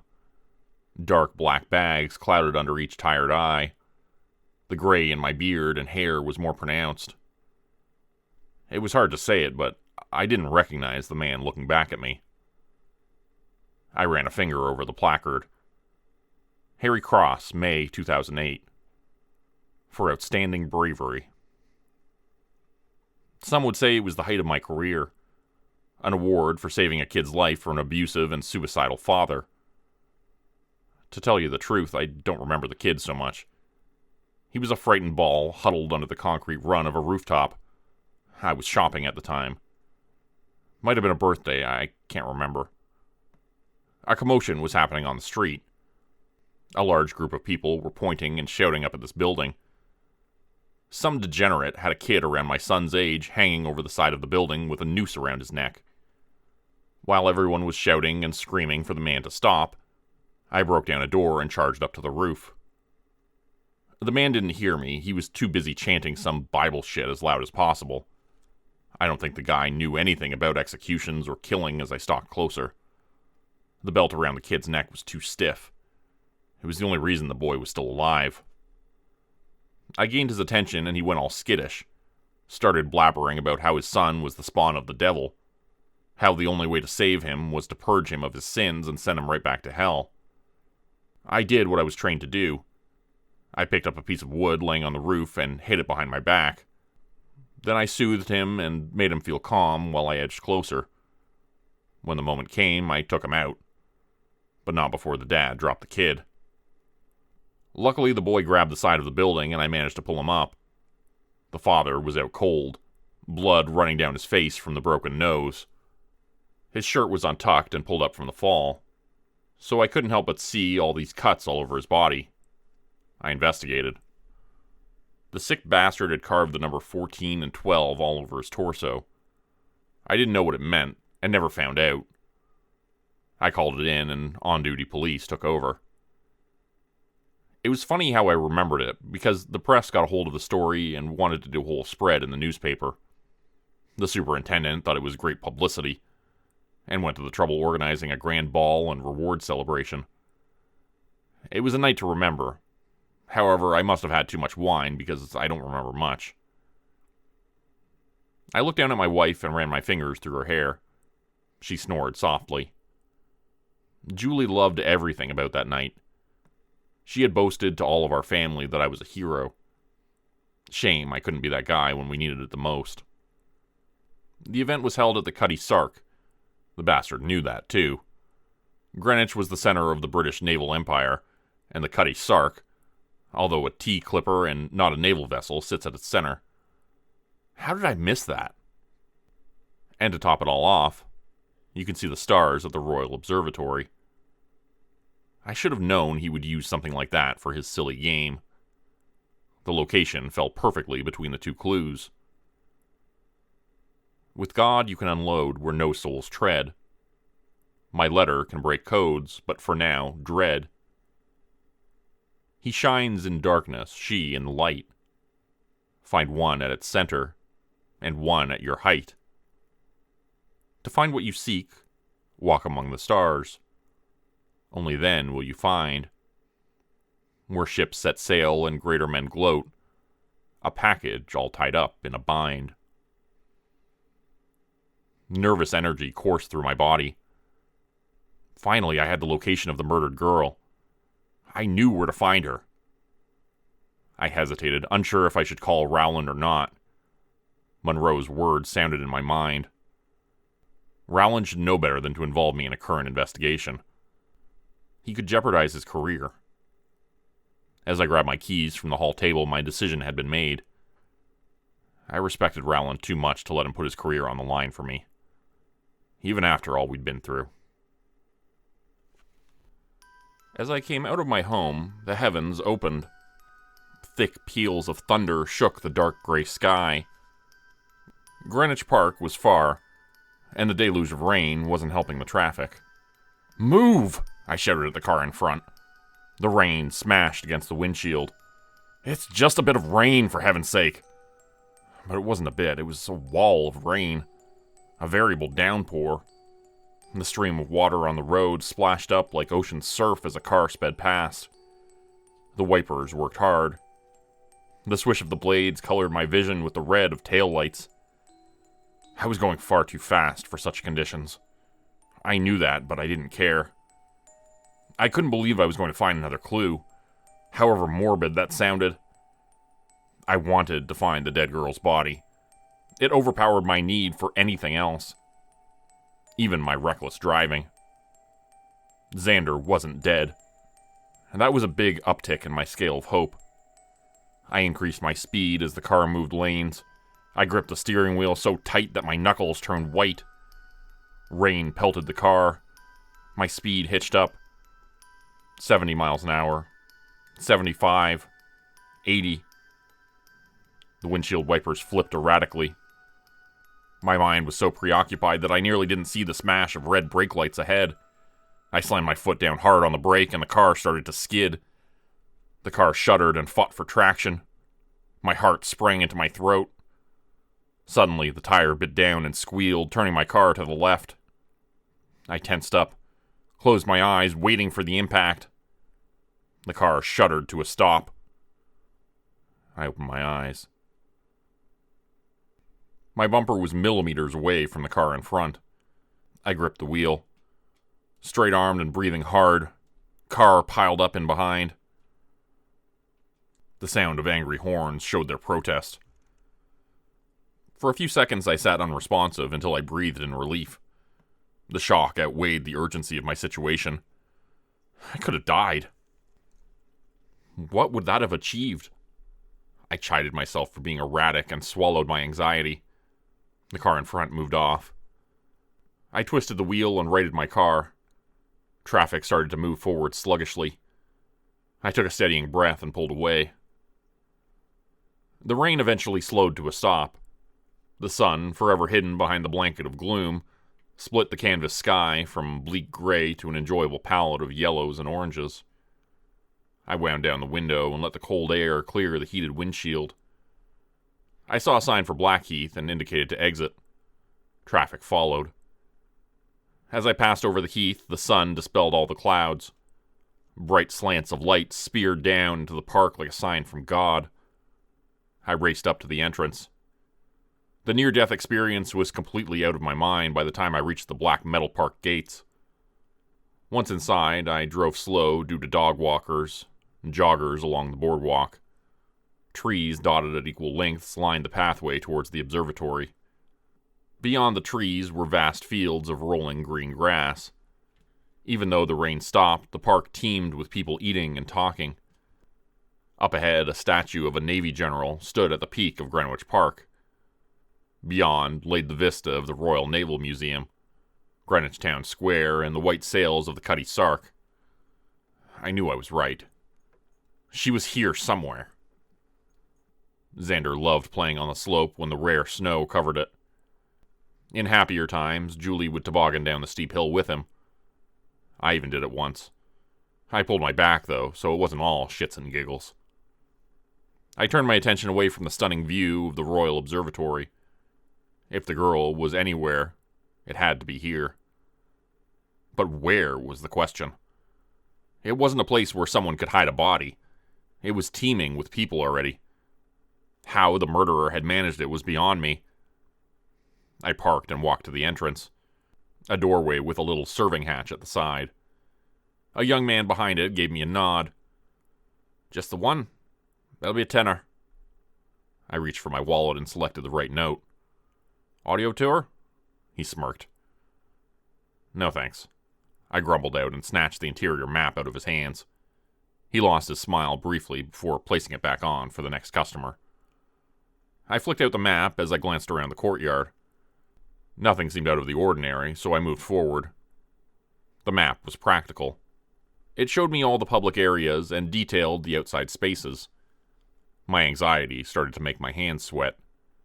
There were too many people, and I had no badge to help me. I was all too conscious that I was walking a knife's edge. I wasn't within the law anymore. I had passed through it and was out on the other side. The last thing I needed was someone finding me going through a dead person's pockets. Rooms opened up into dark exhibitions of space and stars. I ventured into one randomly. I'd had the letter's clues committed to memory. Each verse was on repeat like a bad sitcom. I knew she was in the light, but what light I didn't know. Was she sitting under a lamp as a piece of an exhibition? I highly doubted it. The smell of a decomposing body would clear a room in seconds. Or was she in a well-lit room that wasn't being used? I shook my head at the thought. Too many people. Someone would have found her. People milled around me. Some eyed the weird-looking bloke in the shabby clothes and the hell-tired expression. I tried a closed door at random, and as it opened, an alarm sounded. I shut the door and scooted away, but the damage was already done. A security guard looked over with a frown and reached for his radio. The crowd turned to follow my fleeting back. "Damn," I muttered as I steered myself out and away from the main room. I needed to get outside. There was no way she was in here. I kicked myself for being wrong. "Hey!" the guard shouted from behind me. I glanced around, my hand on the exit handle of a glass-fronted door. I could see the garden of the observatory, just a little bit more and I would be free. "Me?" I turned around, one hand still on the handle. "What are you doing?" he asked, cocking his eyebrow. I swallowed my nervousness and pointed outside. "I just need some fresh air," I said, pulling the neck of my shirt. The guard looked me up and down. "Ticket." I reached inside my coat and pulled out the map and my ticket. The guard eyed it suspiciously. Seeing that it was authentic, he handed it back, reached around my side, and pushed open the door. "There you go, old boy. The other room's off bounds. There's construction going on in there. I thought you didn't look like a contractor. You take it easy now." I thanked the guard and walked out into the brick-walled garden, breathing a sigh of relief. I don't know why I felt so scared. I was a cop no less than a week ago. A veteran.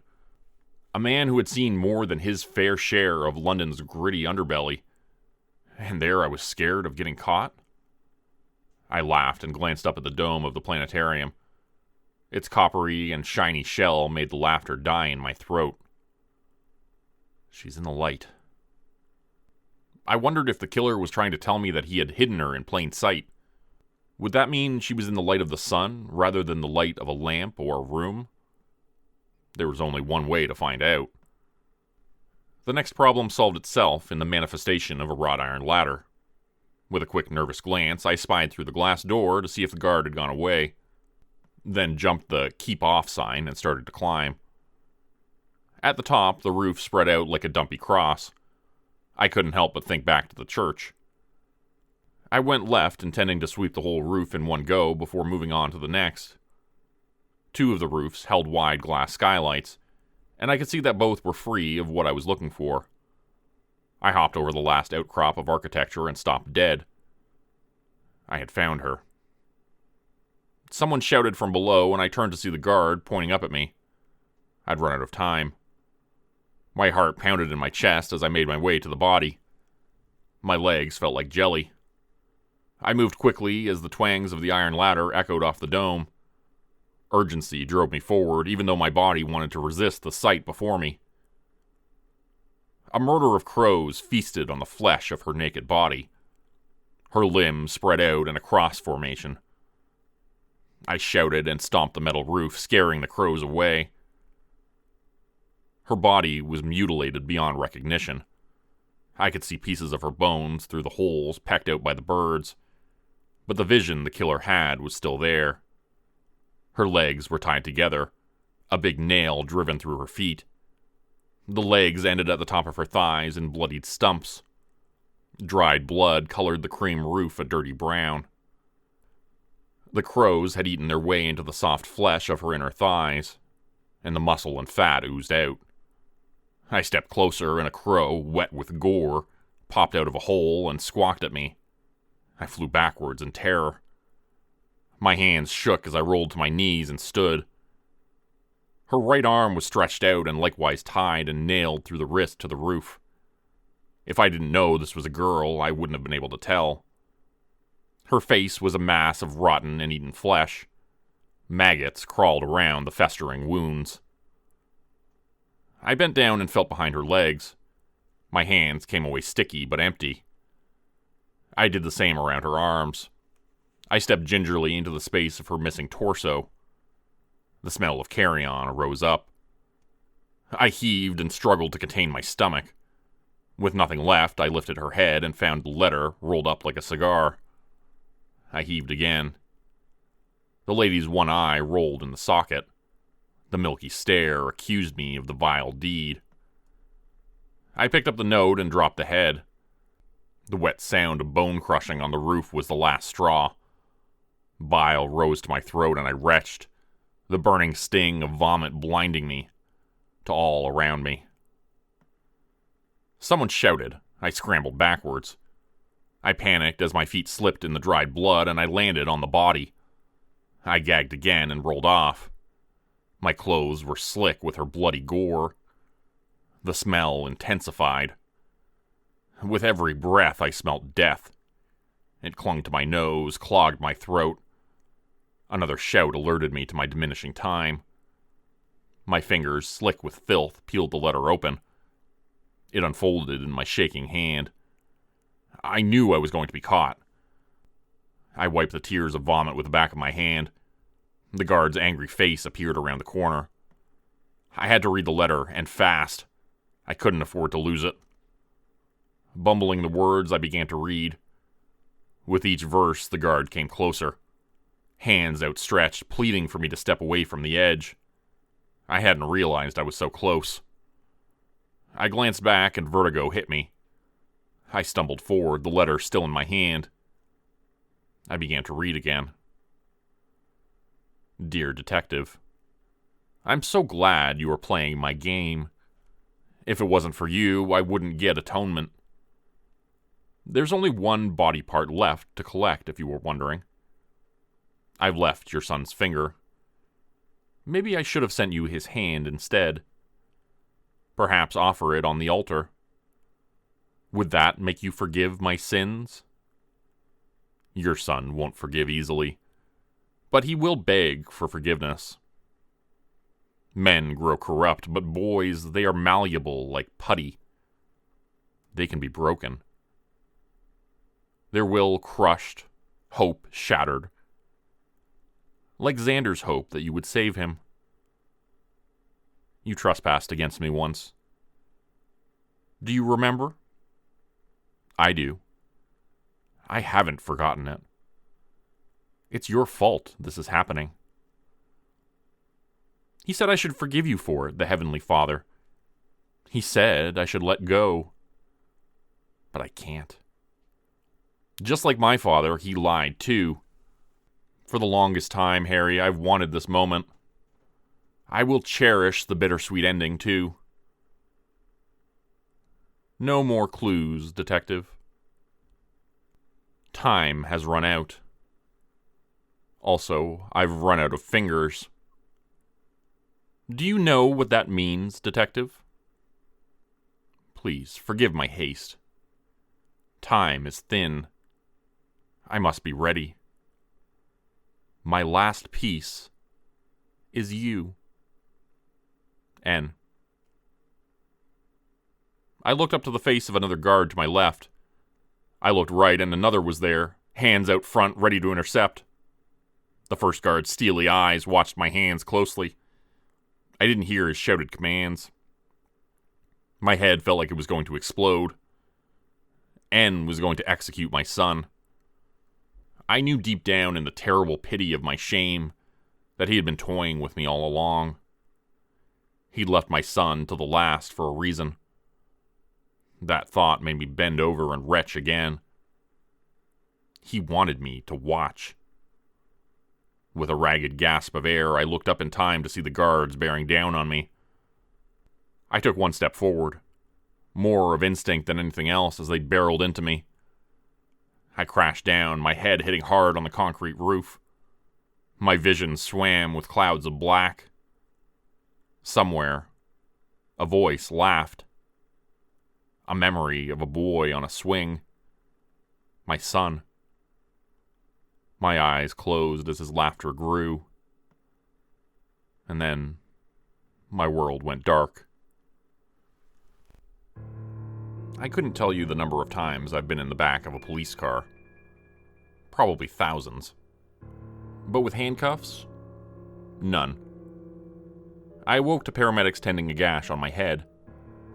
The paramedic said I was a tough old boot, to which I agreed.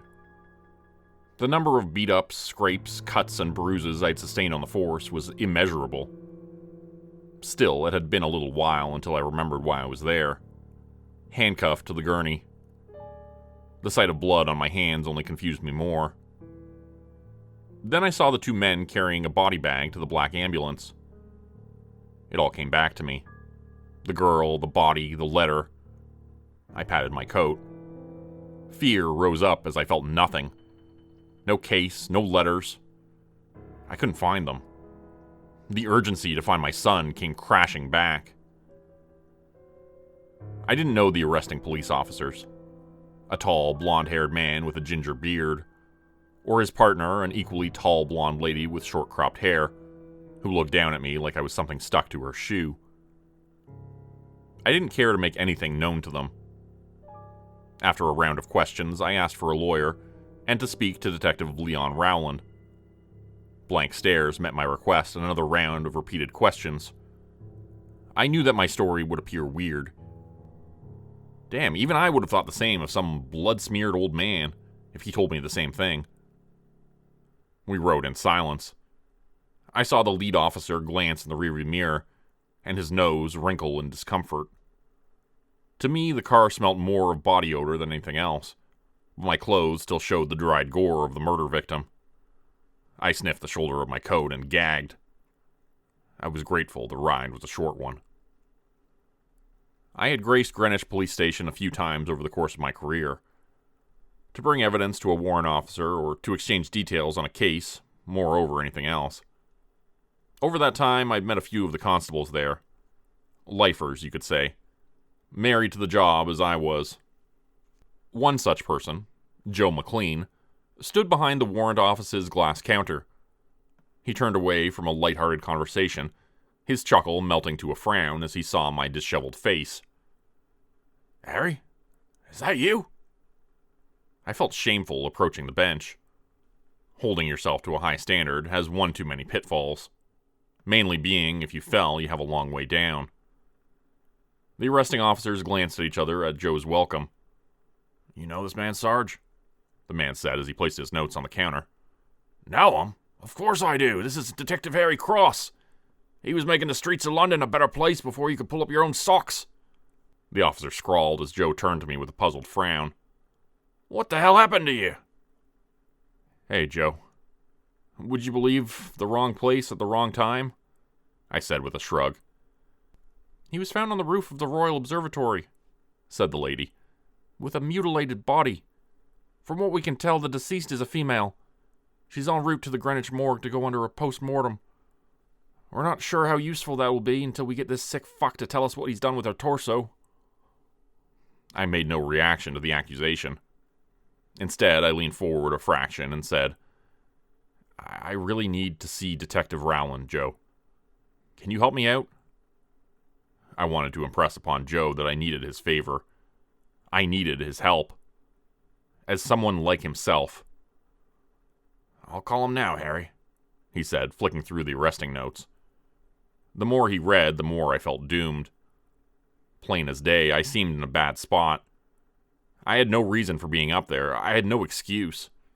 Caught red-handed with a murdered body, my grubby prints over a weird letter and a severed finger. I was in a tight spot. In a moment's realization, I tried to squeeze my arms towards my chest in the hopes of feeling the metal case containing my son's fingers. I turned as something clinked on the counter. The policewoman continued to place the evidence bags on the counter. That's mine, I shouted, trying to get to the metal case. I felt a shove in my back, my face pressed up against the glass. What the hell? I watched out the side of my eye as Joe inspected the bags. His eyes widened as he looked at the 4 fingers cramped together at the bottom. I closed my eyes. Hopelessness settled in. Look, I said out of desperation. I can explain. Those are my son's fingers. Detective Monroe or Detective Rowland can vouch for me. I've been hunting my son's killer. I felt the pressure increase on my back. Stunned silence fell across the room. Joe nodded to one of the officers, and an officer pulled me backwards. The policewoman grabbed my other arm and bent me forward. They steered me across the room, pushed me through a door and into a whitewashed cell. 2 more officers came inside and held me down, while the others searched my clothes and person. I had nothing else on me except the keys to my house and car. Feeling violated, they forced me against the hard bench. One by one, the pressure came off as the officers backed away. I turned to see the last one close the door. Every pair of eyes condemned me where I sat. Please, I shouted, rising to my feet. Call Detective Monroe. Tell him it's about the Phillips case. Yeah, all right, you wacko, I heard one of the officers say as they walked away. I pounded on the door, pleaded with them to call Monroe. but no one responded. I sat back down. Never had I felt so useless. My son was going to die. They didn't know that, but I did. I just hoped N wouldn't get bored of waiting for me and kill him anyway. God knows he was capable of it. The 5 other bodies were a testament to that. I didn't have time for the inconvenience of jail. It sucked. Time was running out. Running out of time far exceeded my displeasure of 4 stone walls and a hard bed. I kept going over all the possibilities that Xander would die at any time. I'd never been a patient man, even when it came to Xander. That one time I tried to teach him how to ride a bike, I got frustrated that something so simple couldn't be achieved within 10 minutes. Julie had taken over while I sat grumbling on a park bench. It took an hour before he was off, riding across the grass on his own. I smiled at the memory. I smiled then, even though I hadn't done anything. My smile faded as I thought about Julie. Where she was. If she was okay. If she was sober. If she knew where I was. One guy, I couldn't remember his name or number, Hamilton, I think, flicked the eye hatch down and peered inside. Every hour on the hour, he had done the same thing, like it was his way of breaking someone. I hated it. Maybe that was why the sadistic bastard did it. He knew he was getting to me. It was like a constant reminder of every hour I was away from the streets. I couldn't afford to lose the time, but I was out of my hands now. All I could do was wait and hope they would call Monroe. The eye hatch slammed closed. I didn't jump anymore. I knew it was coming. 6 times now. My jailer opened the outer cell door with a rattle of keys. 4 officers came inside and handcuffed me again. My back cracked like a deck of cards at Christmas time, as someone's knees dug a little too deep. I wasn't bothered. I suppose I'd given my fair share of pain over the years. I just wanted this to be over. I wanted to get the fuck out of here and find my son. And only one man could help me achieve that. Only I didn't like my odds. The officers chatted around me like I didn't know the game they played. They read me my rights like I was some sort of chump. They knew who I was. It was just another power trip with no direction. I nodded, did as I was told, and walked when I was prodded. Only this time the guard took me through another set of doors that led to the interview rooms. We stopped at interview room 4. The officer, Henderson or Hamilton or whatever, pushed open the door and led me inside. Monroe sat with the look of righteous fury on his face, his eyes so hard they could cut diamonds. The officer nodded to Monroe and closed the door. I'm glad. Shut the hell up and sit down. I stumbled to a stop, sat in the chair opposite him, and closed my mouth. Monroe opened a magenta folder that was a lot thicker than when I held it last. Back then, it only had one case file. Phillips. You know, he said after some time. He rose from his chair and walked around the room in a slow, steady march. When I was at primary school, we had a fight. My best friend's dad was a cop. So when there was a stand of police officers, I was eager to go and see what it was about. I remember that day vividly. Do you know why? I watched his gaze until he moved behind me. His line of questioning caught me off guard. I expected a dressing down, a tirade about withholding evidence and what that meant to the case and the prosecution I would face. But this? I opted to stay silent. Monroe came around the other side and stopped at my elbow. Because they were collecting fingerprints. I didn't see a problem with it. I saw what every child saw. A messy activity to show my parents and possibly a picture for my nana. But, in essence, the police were collecting the fingerprints of children for their database. That way, if anyone broke the law later in life, they would already be in the system. I see now how much of a violation that was against our human rights. But it was effective. he said, shaking a finger in the air. I remembered the program. So what? I shrugged. Monroe stopped and placed his palms flat on the table opposite me. His light blue eyes bored into mine. Because the police officer taking my prints said something to his colleague that I will never forget. Do you know what that was, Harry? I sat in the silence for his outburst. He said, "This one is definitely going to be an offender." Okay, so you got shot on by a racist cop. So what? Can we get to the part about the serial killer on the loose? I slammed my hand on the table. I didn't understand where he was going with this, and didn't care. Monroe was wasting my time. Well, that's the good part. Monroe continued to walk, a slight smile on his face. When I became a detective, that man was one of the first pieces of shit I put away. That racist cop, he said, shaking the finger again. Nearly beat a young kid to death while on duty. I remembered the case. Roger Jameson. A good cop, or so I had thought. The poor kid in question suffered severe mental problems after the attack. It was all over the news. Every police station heard about it in the morning briefs. Jameson claimed the kid had a knife and had threatened him. Nearby CCTV debunked that. Jameson had unleashed the unprovoked attack. So what's that got to do with me? I asked, cuffs clinking on the table. The tightness shot pins and needles into my little fingers. Monroe sat down opposite and adjusted the file. He looked up at me, those crystalline eyes speared into the back of my mind. Because I was right about him, that's why. Do you want to start by telling me why you were found in the possession of the deceased? Or will I just summarize, He didn't even let me begin to explain. You were sitting at home when you got a tip off that person who killed your son. He air-quoted the "your son" part, and I growled under my breath. Was going to murder someone else on top of the Royal Observatory. You, forgetting once again that you're not a cop, raced there to catch him. I opened my mouth to speak again, but he raised a finger.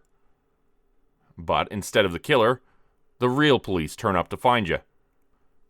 And in your possession a bloodied box and the body parts of yet another unidentified girl that's missing her torso. I sat back and blew air out through my teeth. It sounds bad when you say it like that. I couldn't help but grin.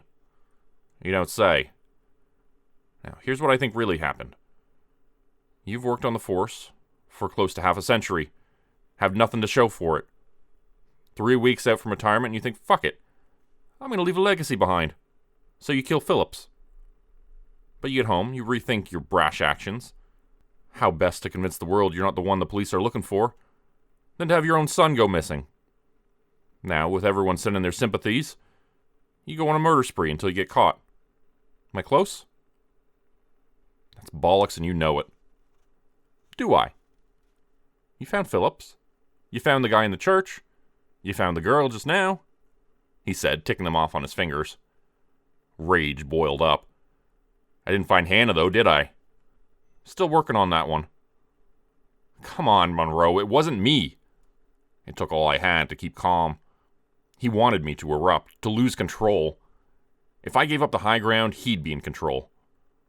Monroe pulled out the photos connected to the cases and the letters that I once had on my person. He slid another picture toward me. I didn't need to look at it. I'd been holding them for the past few weeks. Whose are these fingers? Xander. And why do you have them?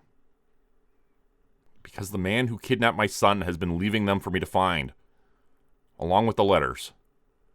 I stabbed a finger on the transparent file containing the letters inside. The cuff clinked again. Kidnapped? If I remember correctly, you were under the assumption that your son was dead. I did. I trailed off, shaking my head. Ever since they arrested me, I knew I was fucked. My time was slim before I even got to Greenwich. 6 hours in a cell was 6 hours I could have gotten closer to getting my son back. I could only hope Xander was still alive. And now? Xander was at our house last night.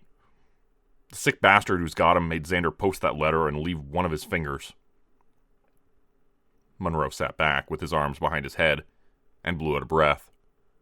His eyebrows rose, making his already furrowed brow look like a wavy chocolate rainbow. That's some story, Harry. Not gonna lie. And I don't believe a single bit of it.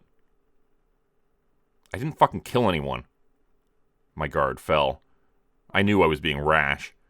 I was angry and hurting, and had the fear of God so far up my ass I could taste his heavenly scent. I sat bolt upright. I've heard of epiphanies before on the force. Police officers tend to believe in a higher power. We wade through shit so evil we have to believe in something good, or we wouldn't be able to go on believing that we were fighting the good fight.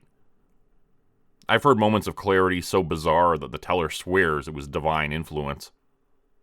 I glanced at the see-through folder. My divine influence. The recent letter stood out against the see-through folder. My bloody thumbprint covered the number 14 on the back. It couldn't be that simple. It had been there all the time, smashing me in the face like an invisible fuck you. The first letter, half obscured by the station's filing sticker, gave me a brief chance to see if I was right. I counted each letter, stopping at the 14th. Mentally checked it and moved on again. 4 words lined up, and my mind reeled with agony. For God so loved. I shook my head in disbelief. Of course. The letters were coded. It couldn't be a coincidence. It must have meant something, but if my theory was right, I needed all the letters again.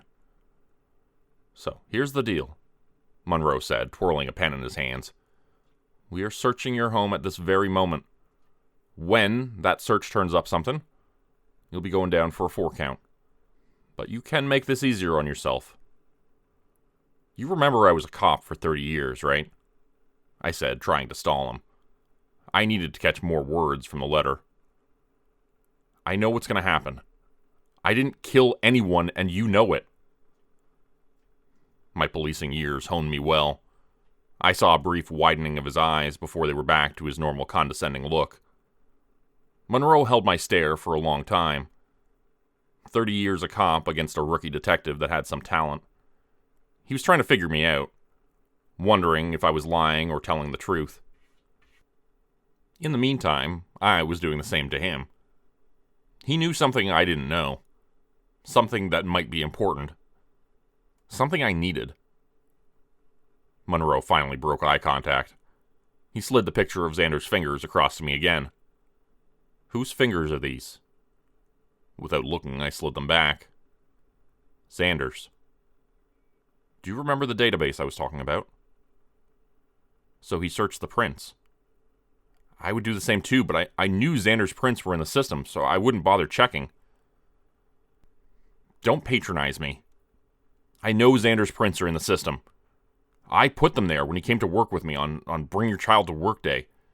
He got bored, wanted something to do. I thought it would be neat. I figured that would be the case, but I checked anyway. Monroe held a piece of paper over his shoulder.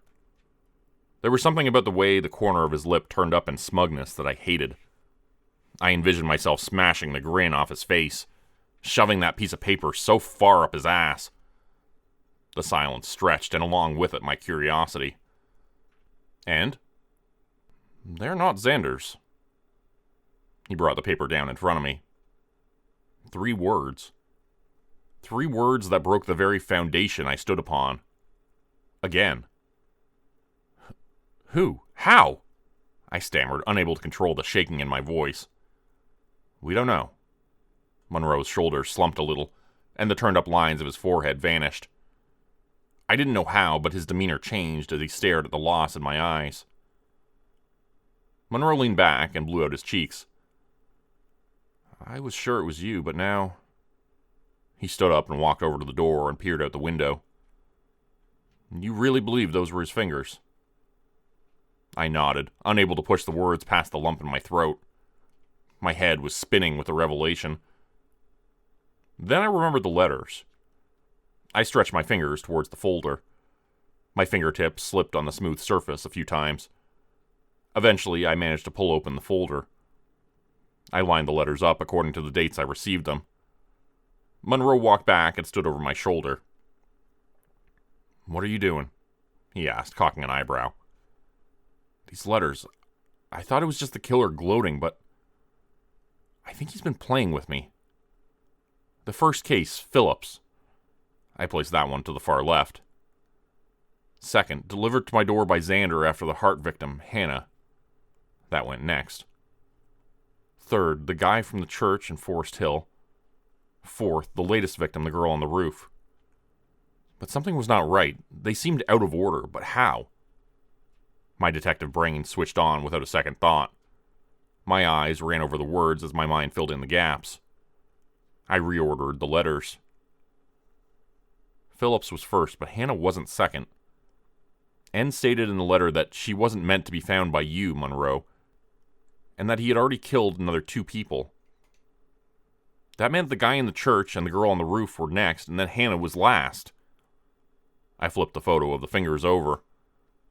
Have you got a pen?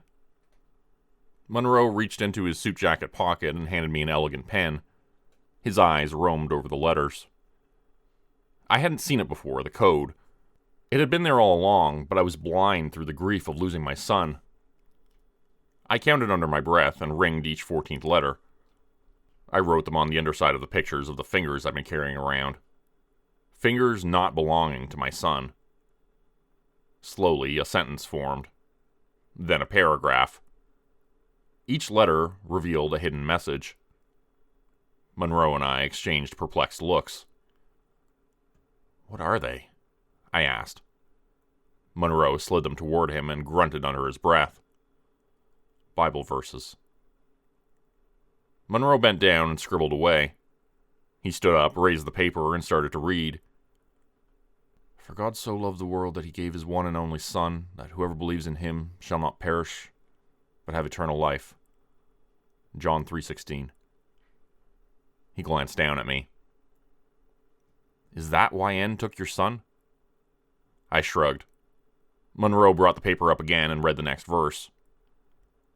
Beloved, never avenge yourselves, but leave it to the wrath of God. For it is written, Vengeance is mine. I will repay, says the Lord. That one's from Romans 12:19. He looked down at me again. So he is after revenge, then. You don't say. Go on. Monroe grimaced and continued. Neither is there salvation in any other. For there is none other name under heaven given among men, whereby we must be saved. Acts 4:12. He let the paper fall to his leg. There's one left? I searched the letters, trying to determine which verse came from which letter and why. For if you forgive men their trespasses, your heavenly Father will also forgive you. Matthew 6:14. If you ask me, this guy's messed up. Monroe turned to face me in my questioning stare. I wondered how, but before I could voice my thoughts, he answered my question. Bible studies. My mother wanted me to become a man of faith. But I lost that when my friend got stabbed and killed. I knew at that moment there was no God. All you get are people hanging on to their beliefs that something can save them. Or on the other end, people just don't want saving. Monroe bent forward and unlocked the cuff, then sat back in the chair. Now what? For a moment I faltered. What was my next step? I had the letters, the hidden messages, but not a location. My gaze fell to the handcuffs and the picture beneath showing 2 of the severed fingers. I had a flashback of Xander on the security camera, his small hand making the same gestures over and over again. 2 fingers and a circle. 2 fingers and an O. Or, if swapped around... The chair clattered to the floor at the realization. He's at the O2. Monroe looked me up and down. Something like understanding passed between us, and then he said, You're sure? I nodded. Monroe came around the table and packed the evidence away. What now? I asked, rubbing where the cuffs had caused a red mark. Leave that to me, he said, and turned to the door. He opened it and stepped outside and beckoned me through. We strolled down the corridor. He led the way through the double door I came through earlier and out into the warrant office. Another person sat behind the counter. Her white hair bled down past her neck. She looked up over half-moon specs and regarded us. I let Monroe do the talking. Seemed ashamed to get involved when he was handling it so well. The release form took 5 minutes to complete, and we were strolling out into the night's rain. We stopped under the porch of the police station as the static of rain blurred the scene in front of us to a blur of yellow streetlights. "What now?" I asked. Monroe dug into his pocket, pulled out a set of keys, and pressed the button on the fob. A nearby Mercedes bleeped and the lights flashed. "Now, we catch a killer." The rain blasted the windscreen in violent bursts. The glare of streetlights, fuzzy from the refraction, sped by as Monroe gunned the car. The release had been quick, painless. For that, I was grateful. I was also thankful about how light the traffic was. The road to the O2 swung right around Greenwich Square. The old Naval College showed up along the left. Its marvelous architecture still displayed its prominent, powerful presence. A scattering of cars slowed our progress. Monroe overtook them when possible, and we continued to speed down the road. A smattering of stoplights trailed out along the road. At an intersection, he turned left and the shops turned to houses, which turned to industrial buildings. The dome-like structure of the O2 lit up like the arch of a spinning top. It had been a while since I'd been down this way. Years, in fact. Back then, it was built for the turn of the millennium. For what, I couldn't remember. Now, it's one of the biggest music venues in the world. I still hadn't visited. I couldn't think of anything worse than a music concert and all those cramped-up bodies. Actually, I could think of something worse. I was heading for it. We rode in silence until now. Words seemed to have failed the minute we exited the police station. It wasn't a me situation anymore. Monroe had seen the evidence firsthand, saw my conviction, and knew, as I did, that the killer was still on the loose. "You know," Monroe said, not taking his eyes off the road. The rain thundered on the roof, making it hard to hear him. The visibility reduced further. He slowed down a fraction. "I hadn't thought about how you felt. How I would have felt if I were in your shoes. For that, I'm sorry." Something inside me, something I knew I had been holding on to, sank, and I felt a moment of peace. Someone had recognized my ordeal. Julie hadn't. Not in the same way I did. I felt like I had failed them both as a father and as a detective. Julie escaped with alcohol. I couldn't have that luxury. The drink didn't dampen my abilities to feel anything. It increased them. "Thanks," I nodded gruffly. The leather of his seat creaked as he shifted. "I have a son. Ziggy. He wants to be a musician." The lines of worry disappeared as he thought about his child. I felt the infectiousness of his smile and my lip peeled up, but I stopped it before they broke apart. I couldn't smile. Not until I had my boy back. I think it's a good choice," I said. Monroe glanced at me, maybe to gauge my reaction, perhaps to see if I was making fun of his son's choice of profession. I wasn't. I was being deadly serious. "Well, you did name him after Bobby Marley." My voice cracked, suppressing my laughter. When he burst out laughing, I let mine go too. It surprised me. I felt I hadn't laughed in a long time. Monroe's was rich and full of life, as if his true nature had come through rather than the no-bullshit, bureaucratic face he used day to day. Actually, I didn't. That was an accident. Ziggy is named after his grandfather. My father. The car alighted the slip road and we sailed to receive green lights. But he sure has taken it that way. His expression lingered on elation for a tad longer, and then darkened back to his normal brooding self. I gazed out at the roads. My reflection soon mirrored his. The car swung left and up the causeway to the O2. Traffic was non-existent except for a few taxis. It was a clear path between the killer and us. Like God had answered my prayers and wanted me to catch the sick bastard. Xander wants to be a writer. I shrugged. I don't know where he gets it from. Could be from his mother's side. I don't have a grasp on the spoken language, let alone the written form. The stretch of tarmac crisscrossed with pedestrian walkways. Traffic lights extended all the way to the O2. It was like riding on a monolithic gray tapestry studded with pearls. Although it was our destination, we aimed for the delivery access points behind the venue. My eyes darted around the wet roads. Sheets of rain cascaded down the canvas roof of the dome and made a soft hum. Hazy orange streetlights placed around the perimeter of the peninsula made the scene seem eerie. It felt wrong. This isn't the place. Monroe glared at the back of my head. The reflection on the window showed his confusion. But I was right. It wasn't here. This wasn't the place he would want to show off his masterpiece. The killer was a sociopath, not an extrovert. What do you mean this isn't the place? I heard the tension in his voice and I knew what he was thinking. Had I duped him? Why would it be? Frustration turned to anger as he slammed his hands against the steering wheel. What the... He bit his lip. You better start making sense, Cross. This is my ass on the line. Think about it, I said, holding up a hand. Why would he be here? It's not a church. Doesn't have any significance to his faith. I mulled over what had been bugging me all along. But you said your son gave you a code. Monroe turned the car around. It hummed idle, facing the road we'd just driven down. He did, but... In the distance, the blur of lights faded somewhat. A bead of rain rolled down the window. The light bisected it.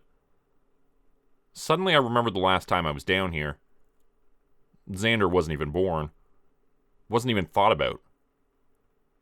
I was a beat cop, a rookie, fascinated by all the things in the police force. I had forgotten about my infatuation in the years of realism as a cop. What I once thought was mysterious about working in the police force was now mundane. Do you know the museum down there? I asked, my pulse quickening. Do you mean the Royal Naval Museum? No, the Metropolitan Police Museum. I don't even know whether it's still operational, but my guess is he's in there. How can you be so sure when you were sure he was at the O2 Dome 2 minutes ago? I respected Monroe's criticism.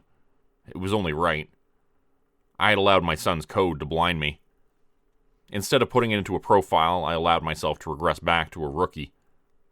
Ironically, that regression was taking place twofold.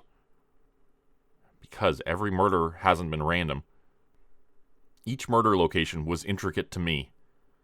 My first arrest, my childhood church, the award location. He knows everything about me, but I don't know him from Adam. Except, I said, holding up a finger. A sly look crept into my eye. I do know where he is. It's the perfect place. Because it's where I started. I looked Monroe in the eye as my words dawned on him. And it'll be where it ends. Which way? He asked, putting the car in gear. Straight down for half a mile. It'll come up on the left. I'll tell you when to stop. With that, Monroe gunned the car. We drove in silence, each contemplating the outcome of the next hour. As often, my family came to mind. As a rookie cop, I often thought about the scenario that I might not make it home. Anxiety plagued my soul in the early days. What if a perp found my family while I was on duty? I wouldn't be able to protect them. But once you put one villain away, it becomes easier to forget. Easier to get complacent. Before I knew it, the gray corrugated sides of the large warehouse came into view. Just here. I pointed to the red barrier arm blocking the entrance to the parking yard. There was a space wagon hidden at the end, half behind a blue tip bin. I grinned. This was the place. It had to be. You packing? asked Monroe as he stepped out of the car. "Half an hour ago I was in your custody. What do you think?" Monroe grinned a little and made his way to the back of the car. His boot was an armory. I took an old Glock out of its holster and weighed it in my hand. Its weight was reassuring. I noticed a pair of scissors discarded in the well of the boot and snatched them up. If Xander was bound to anything, I would need something sharp to cut him loose. Nostalgia hit me with every step. The frequent visits, the old officer station here. What was his name? Alan, that was it. Old Alan would talk for hours about any and every piece inside. My father used to bring Alan a cup of tea and a packet of custard creams. "My favorites," he'd say, dipping them into his tea. I wondered briefly if he was still around, and then found a chuckle rising up in my throat. "What's so funny?" Monroe and I stepped through the silence of the car park, our eyes watching the shadows. "Nothing. Just thought about the guy who used to work here. I thought he might still be around, and then I remembered he was old when I was young, and now I'm old." Monroe smirked.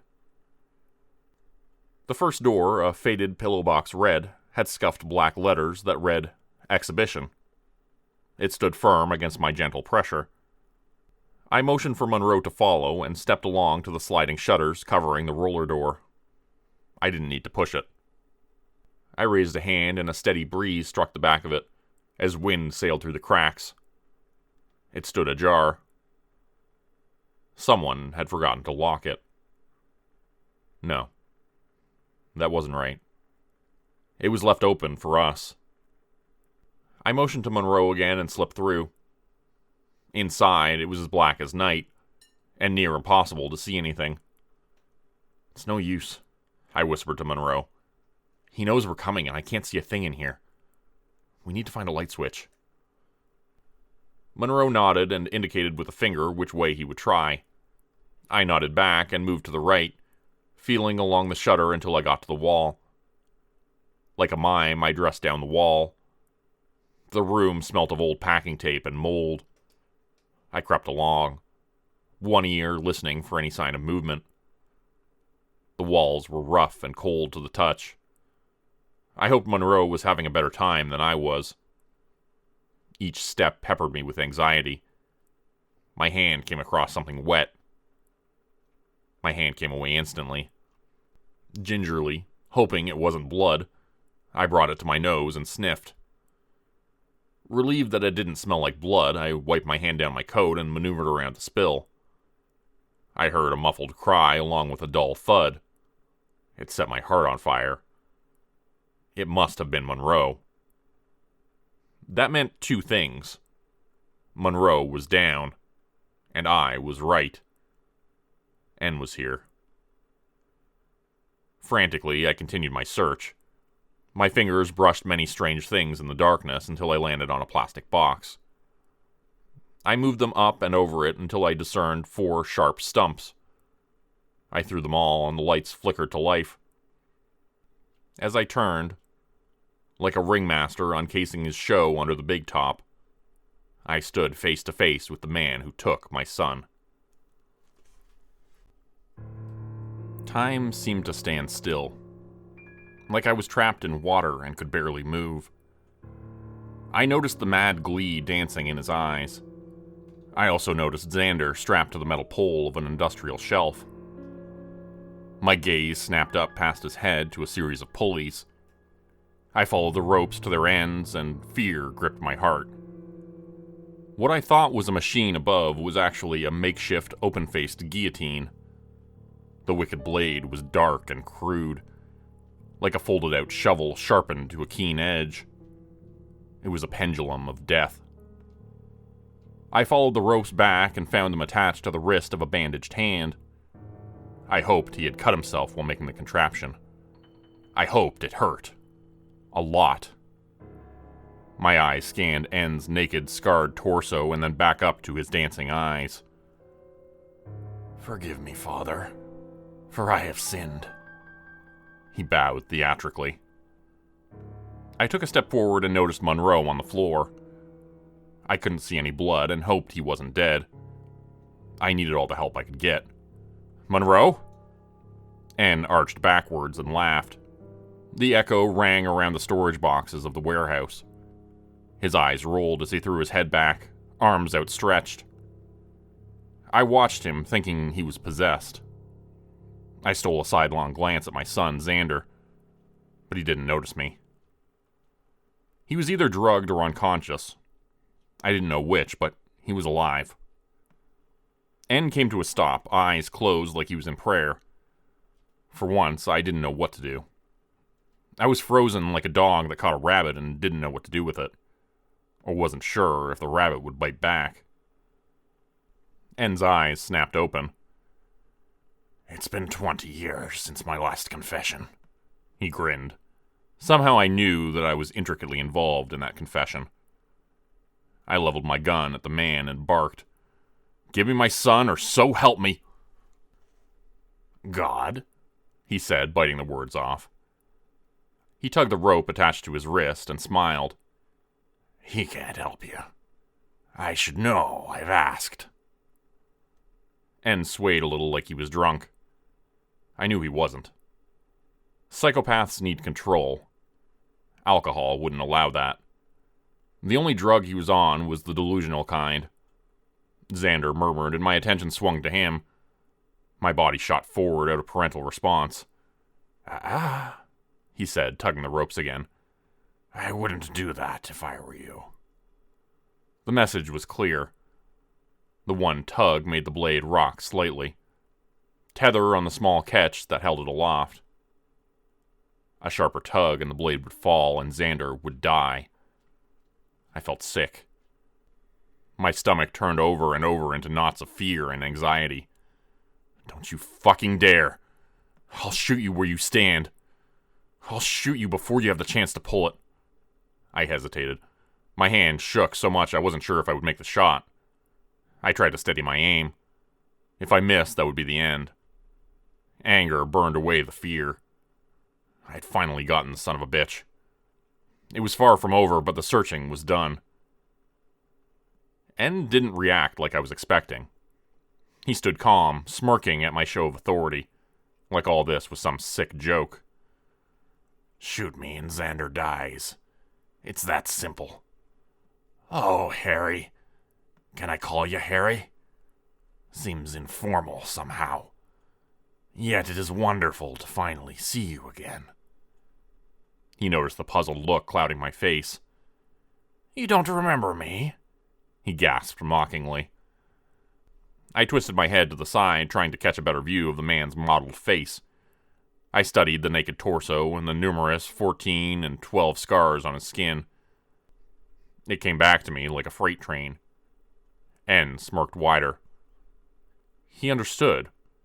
He knew I knew. "You do remember." He clapped almost gleefully, and then stopped just as suddenly. "Now, Harry." His smile faded. Lines appeared along his forehead. The scars there crinkled. "I need to repay the kindness you did for me so long ago. For the kindness you showed my son." "You're a madman. No one could save your son from what you did to him." I thought hard about all I remembered from that case. After I had rescued his son from strangulation and probable death, Child Services had taken the boy into custody. I searched my memory for the details of what happened after. Time had blurred the memory. "You interfered, and that wasn't my plan. It took me a long time to find Jacob again, and when I did, I buried him in a grave in Ladywell Cemetery." As soon as he mentioned Ladywell, I remembered what had happened. The boy had killed himself not long after the incident. Whatever demons he suffered before I turned up had affected him way more than anyone could have known. A sinking feeling started in my stomach and worked its way up my throat. Somehow, with this man standing before me, I didn't think I ever had a chance of saving that kid that day. The man, Neil Lewis, if my memory served, swung his arms flippantly as he told his story. "Satan claimed me the day Jacob was conceived by his mother. She stole him away from me. But I found them. I found them both. She paid her part for bringing Jacob and his demon to this plane. He could not be allowed to live, not with what was inside him. He was just a boy. No, he wasn't. That is where you're wrong. I knew the devil used me that night. The only way was to kill the demon, so my son could live under the protection of Jesus. You tried to kill your own child. Don't you see that's wrong? I pleaded, trying to turn whatever was left of his humanity around from what he was about to do. I cleansed him. Only death could send his demon back to hell. But now he can love again like the Lord did. Now we can be a family again. Don't do this, Neil, please. The gun shook in my hand, a trembling that came from my very soul. It's too late. I need my son back now, and yours is the key. Like Lazarus, the Lord will return him unto me. I have his heart, his soul. He flourished a hand down at his feet. I hadn't noticed it before. A large fish tank, oversized like an aquarium. Boggy water filled it to halfway. Inside, smeared against the glass, were streaks of red and brown, and disgusting patches of yellow. It took me some time to realize what the yellow fleshy patch was. It was the fat of exposed flesh. The one I looked at looked like a thigh. Very truly, I tell you, whoever believes in me will do the works I have been doing, and they will do even greater things than these, because I am going to the Father. Don't worry, Harry. My masterpiece isn't ready just yet. Neil gestured back down below Xander's feet. When it's complete, Jacob will come back. I drew closer. Neil allowed me to view his creation like a schoolboy who had taken the wings off a fly to let it squirm on the floor. The smell hit me. I gagged as I glanced down. Every piece of the missing bodies was inside. They were all there, dumped unceremoniously on top of one another. I didn't know what his vision was, but I felt like puking. Only one part left, Harry. The face of a loving son. Then I will go to the glory of the Father, and my son will carry on the work of his. Neil tugged the rope. No! I lunged forward. Neil laughed. The blade rocked against the metal frame. The catch stopped. The dull clink of metal on metal petrified me more than any other sound in the world. I remembered where I was, momentarily distracted by the horrors before me.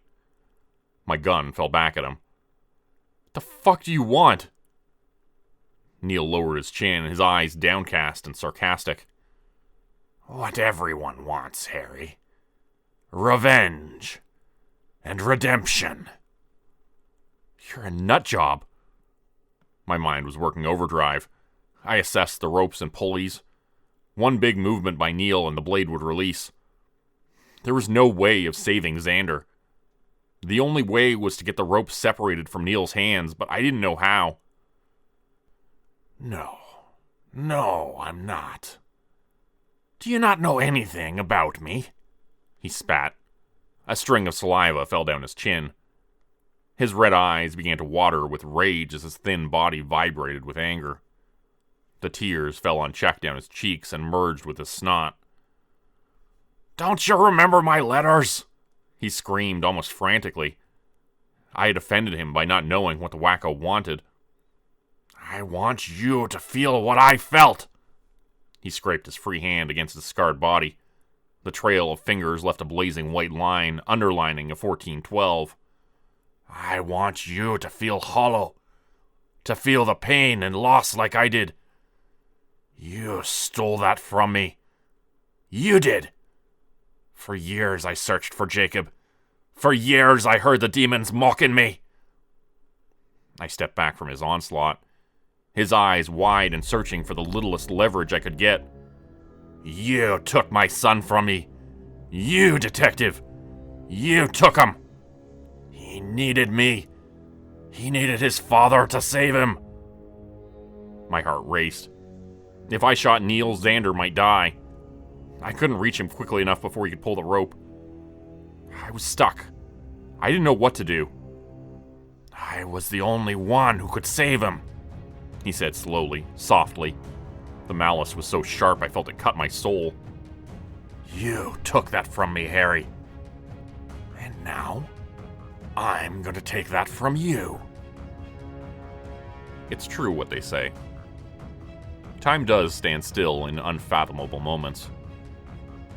I saw Neil tug the rope, lunged forward with a stupid, shocked face to try and stop him.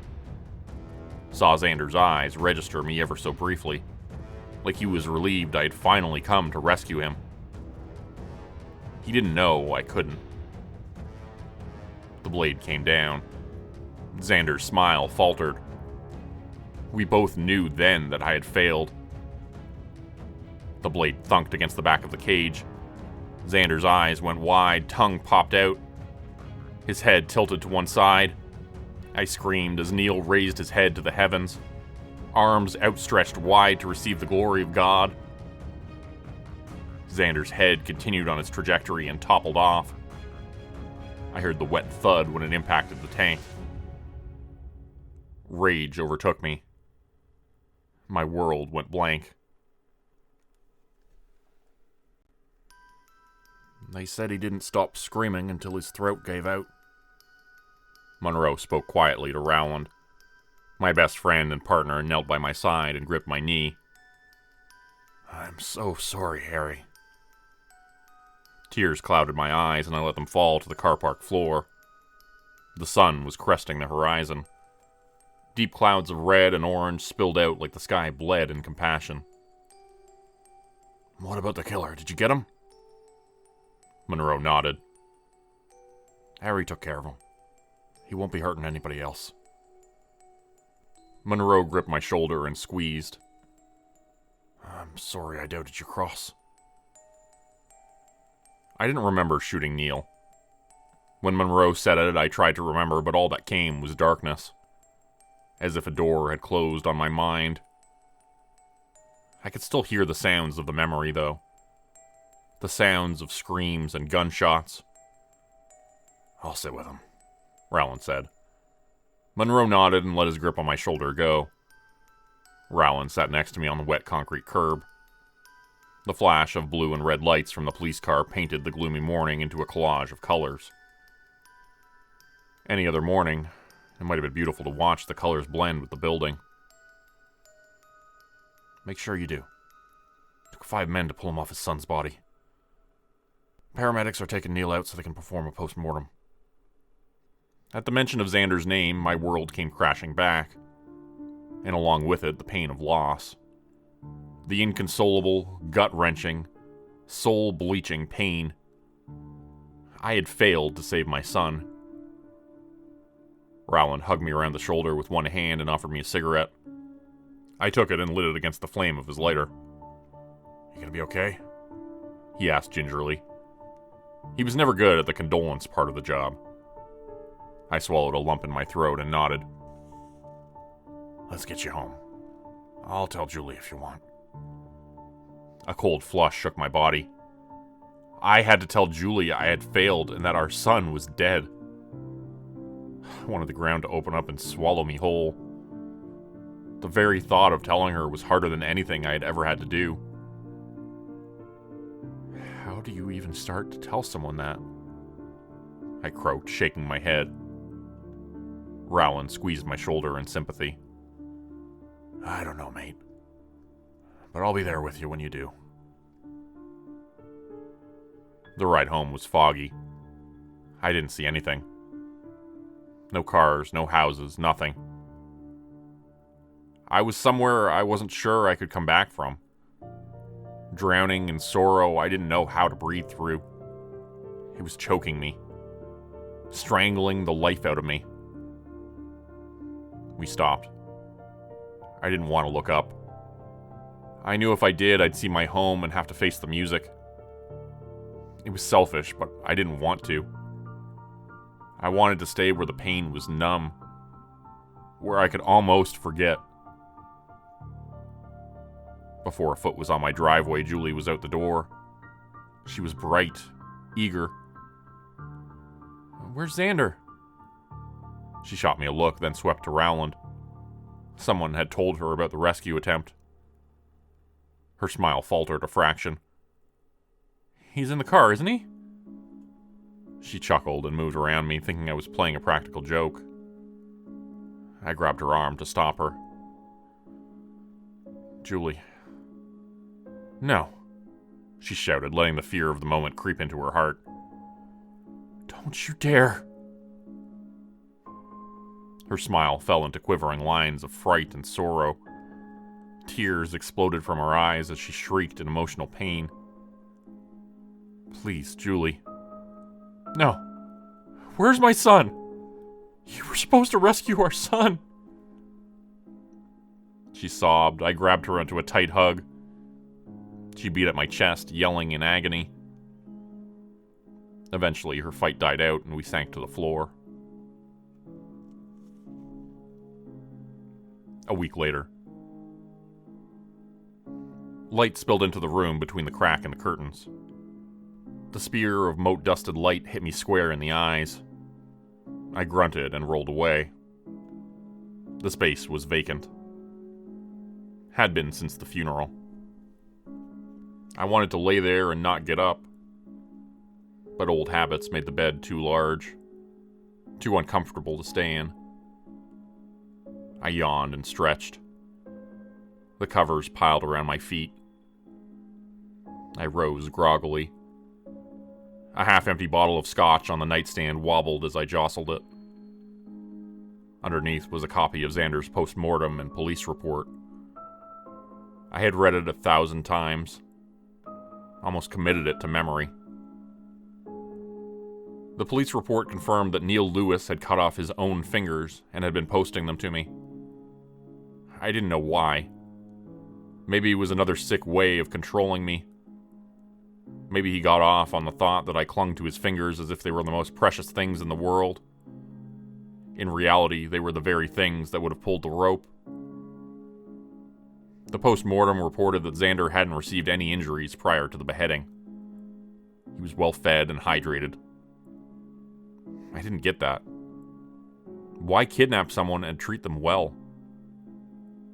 There are a few things I can't work out. Some days I don't even bother trying. I scratched at the growth on my chin and went to the bathroom to empty my bladder. The taste of stale booze and cigarettes lingered in my throat. Once finished, I stepped around the pile of dirty clothes and went downstairs. Plates and cups littered the coffee table in the front room. More takeaway boxes and empty bottles of scotch took up the floor. Since Julie left, I hadn't found the right footing. Everything felt off.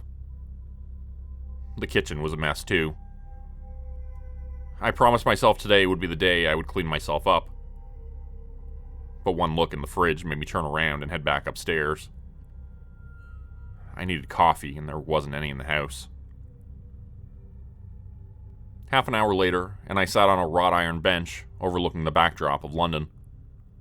Spread out like teeth in a grass mouth stood the tombstones of loved ones. I sipped the coffee. The bitterness both woke my mouth and my mind. We buried Xander on a Friday. I couldn't tell you who was there or what the weather was like.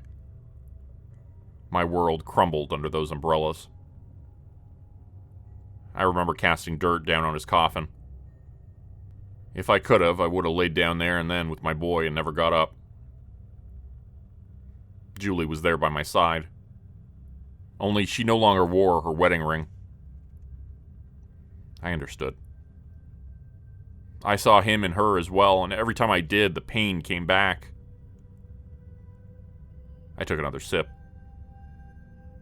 A blue tit landed on Xander's grave. It bobbed twice, its head twitching from side to side, looking down at the newly turned earth. A second later, it dive-bombed the grave and took off into autumn trees. I heard the crunch of feet on leaves and turned my head over my shoulder. Julie stepped into view, her hands deep in a long black coat. She smiled a thin-lipped smile and motioned to the empty seat beside me. "Of course," I said, shifting over. Julie sat delicately beside me and took a deep breath. We sat in silence for a while, neither knowing what to say. "It's, good to see you," I stuttered. "You, look a mess, Harry." She smiled and nudged my shoulder playfully. I reached up and scratched at the growth, smiling. I kind of like it. Makes me feel more rugged. "I'm in recovery now," Julie blurted out. I turned, stunned at the revelation. "That's good. For you, I mean." We lapsed into silence again. The breeze whipped at the expanse of trees in the cemetery. I glanced over. Julie studied my face. She placed her hand on mine. "Are you okay, Harry?" I thought about that for a second. She truly wanted to know. I wasn't sure what the answer was. I was still angry, but this time at myself. The last time I'd seen Julie, all I saw was the disgust I couldn't save him. She hid it well, but it was still there. Now, though, I wasn't so sure. I shook the question off. I couldn't answer that right now. Instead, I nodded towards Xander's gravestone. "Do you think about what Xander might have been when he grew up?" Julie nodded slightly, her eyes glistening with tears. "So do I rambled on. "Maybe a teacher or a scientist. Maybe would have followed his old man's footsteps." I chuckled mirthlessly. It was stolen on the wind as a gust barreled into us. A scattering of leaves at the base of Xander's grave blew away. Silence stretched. Time passed on. After a little while, Julie shivered and stood up. "I've got to go, Harry." I sat up straight and coughed. "Yeah, okay, Julie." I forced a smile.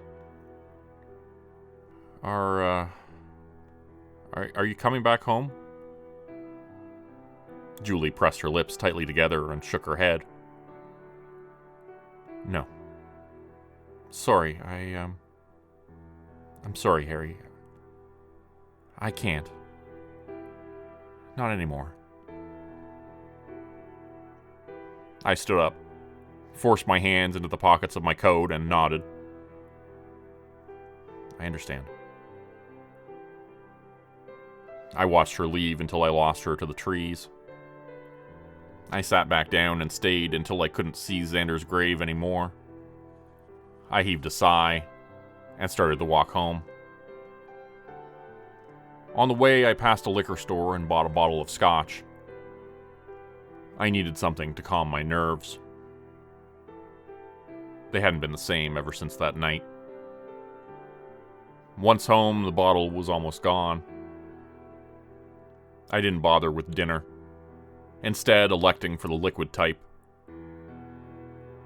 Shattered and drunk, I crawled to bed. Still in my clothes, I landed face down and was out before I knew it.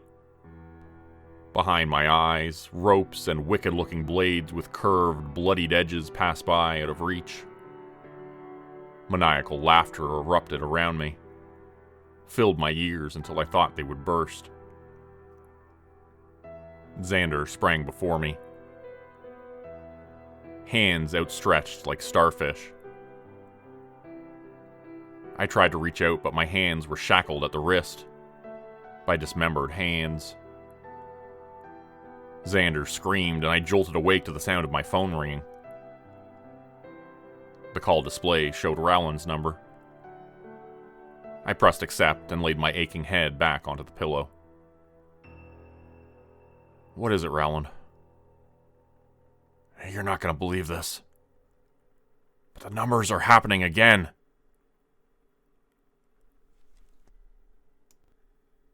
Tonight's story was written by Grant Hinton. You've just heard Counting Corpses, a gritty crime thriller. This is part 1 of a 3-part series written by Grant Hinton. You can find the rest of the books on Amazon. Please check the description below. I hope you all will support the author and give him a review on Amazon. Check out their other books. This is a really fantastic author, one of my favorites, so I hope you'll check out their other stuff. They've got a lot of books out on Amazon. And thanks everybody for listening to tonight's story. Become a channel member today for early access to videos and special emojis only available to members. Check out the description below or click the join button for more info. Today's video was supported by patrons like Mark from Earth, Crimson Muse, Joy Burton, Diane Showers, Mark Zawal, Cheryl James, Pick Your Sticker, Teddy Dog, Clue 404, Mamakato, Dante Kincaid, Zarin Ray, Angela Donovan, Blarian50, Devin Kyle, Timothy Baird, Ajeti, Bert Turner, Bajani Espinal, Michael Pierce, Big Joe, Carrie Harkonnen, LaDonna Spivey, Scott Tanaka, Tom Stewart, Sherman Davis, Bryce Shelton, Susan McClendon, Elise Batiste, Lisa and the Cult Jam, Open Circuit, Fabulavore, Raymond Jaggers, That Darn Fox, Raison Detra, Kai Gaming 99, Windy Burns, The Wendigo, Michael Squishy Park, The Gemstar, Vault 77 Citizen, Puppy Dan, Clovis Wolf, Eldridge Elm, Derek Prey, Elder Being, KC Hawaii, Rob T, Tragic Mermaid, Darren Fishnaller, Cloves Zenoya Harris, Roe Underwood, Florida Man Luke, Bethany's Mom, Winter's Kiss, Sam Brook, The White Stag, Corgi Connection, No Name, Marta Cara, Professor Elm, Kathy Barrickman, Cybard Sands, Steve Hennessy, Melanie Sanders, The Archivist, Rob Smith, and Term 4. If you'd like to help support the channel, please consider joining my Patreon page at patreon.com/Jordan Group Horror. As a patron, you get access to bonus videos and content, as well as a Discord channel. You'll be credited at the end of every video going forward, and if you decide to stay for 3 months, I'll name a character after you which will be featured in a Hollow's End story. Links to join the Patreon are in the description. Thanks everyone so much for listening. Please like, subscribe, and comment to help the channel continue to grow. It really does help out a lot. And see you again next time at 4 p.m. Eastern Standard Time. Hope you have a great night.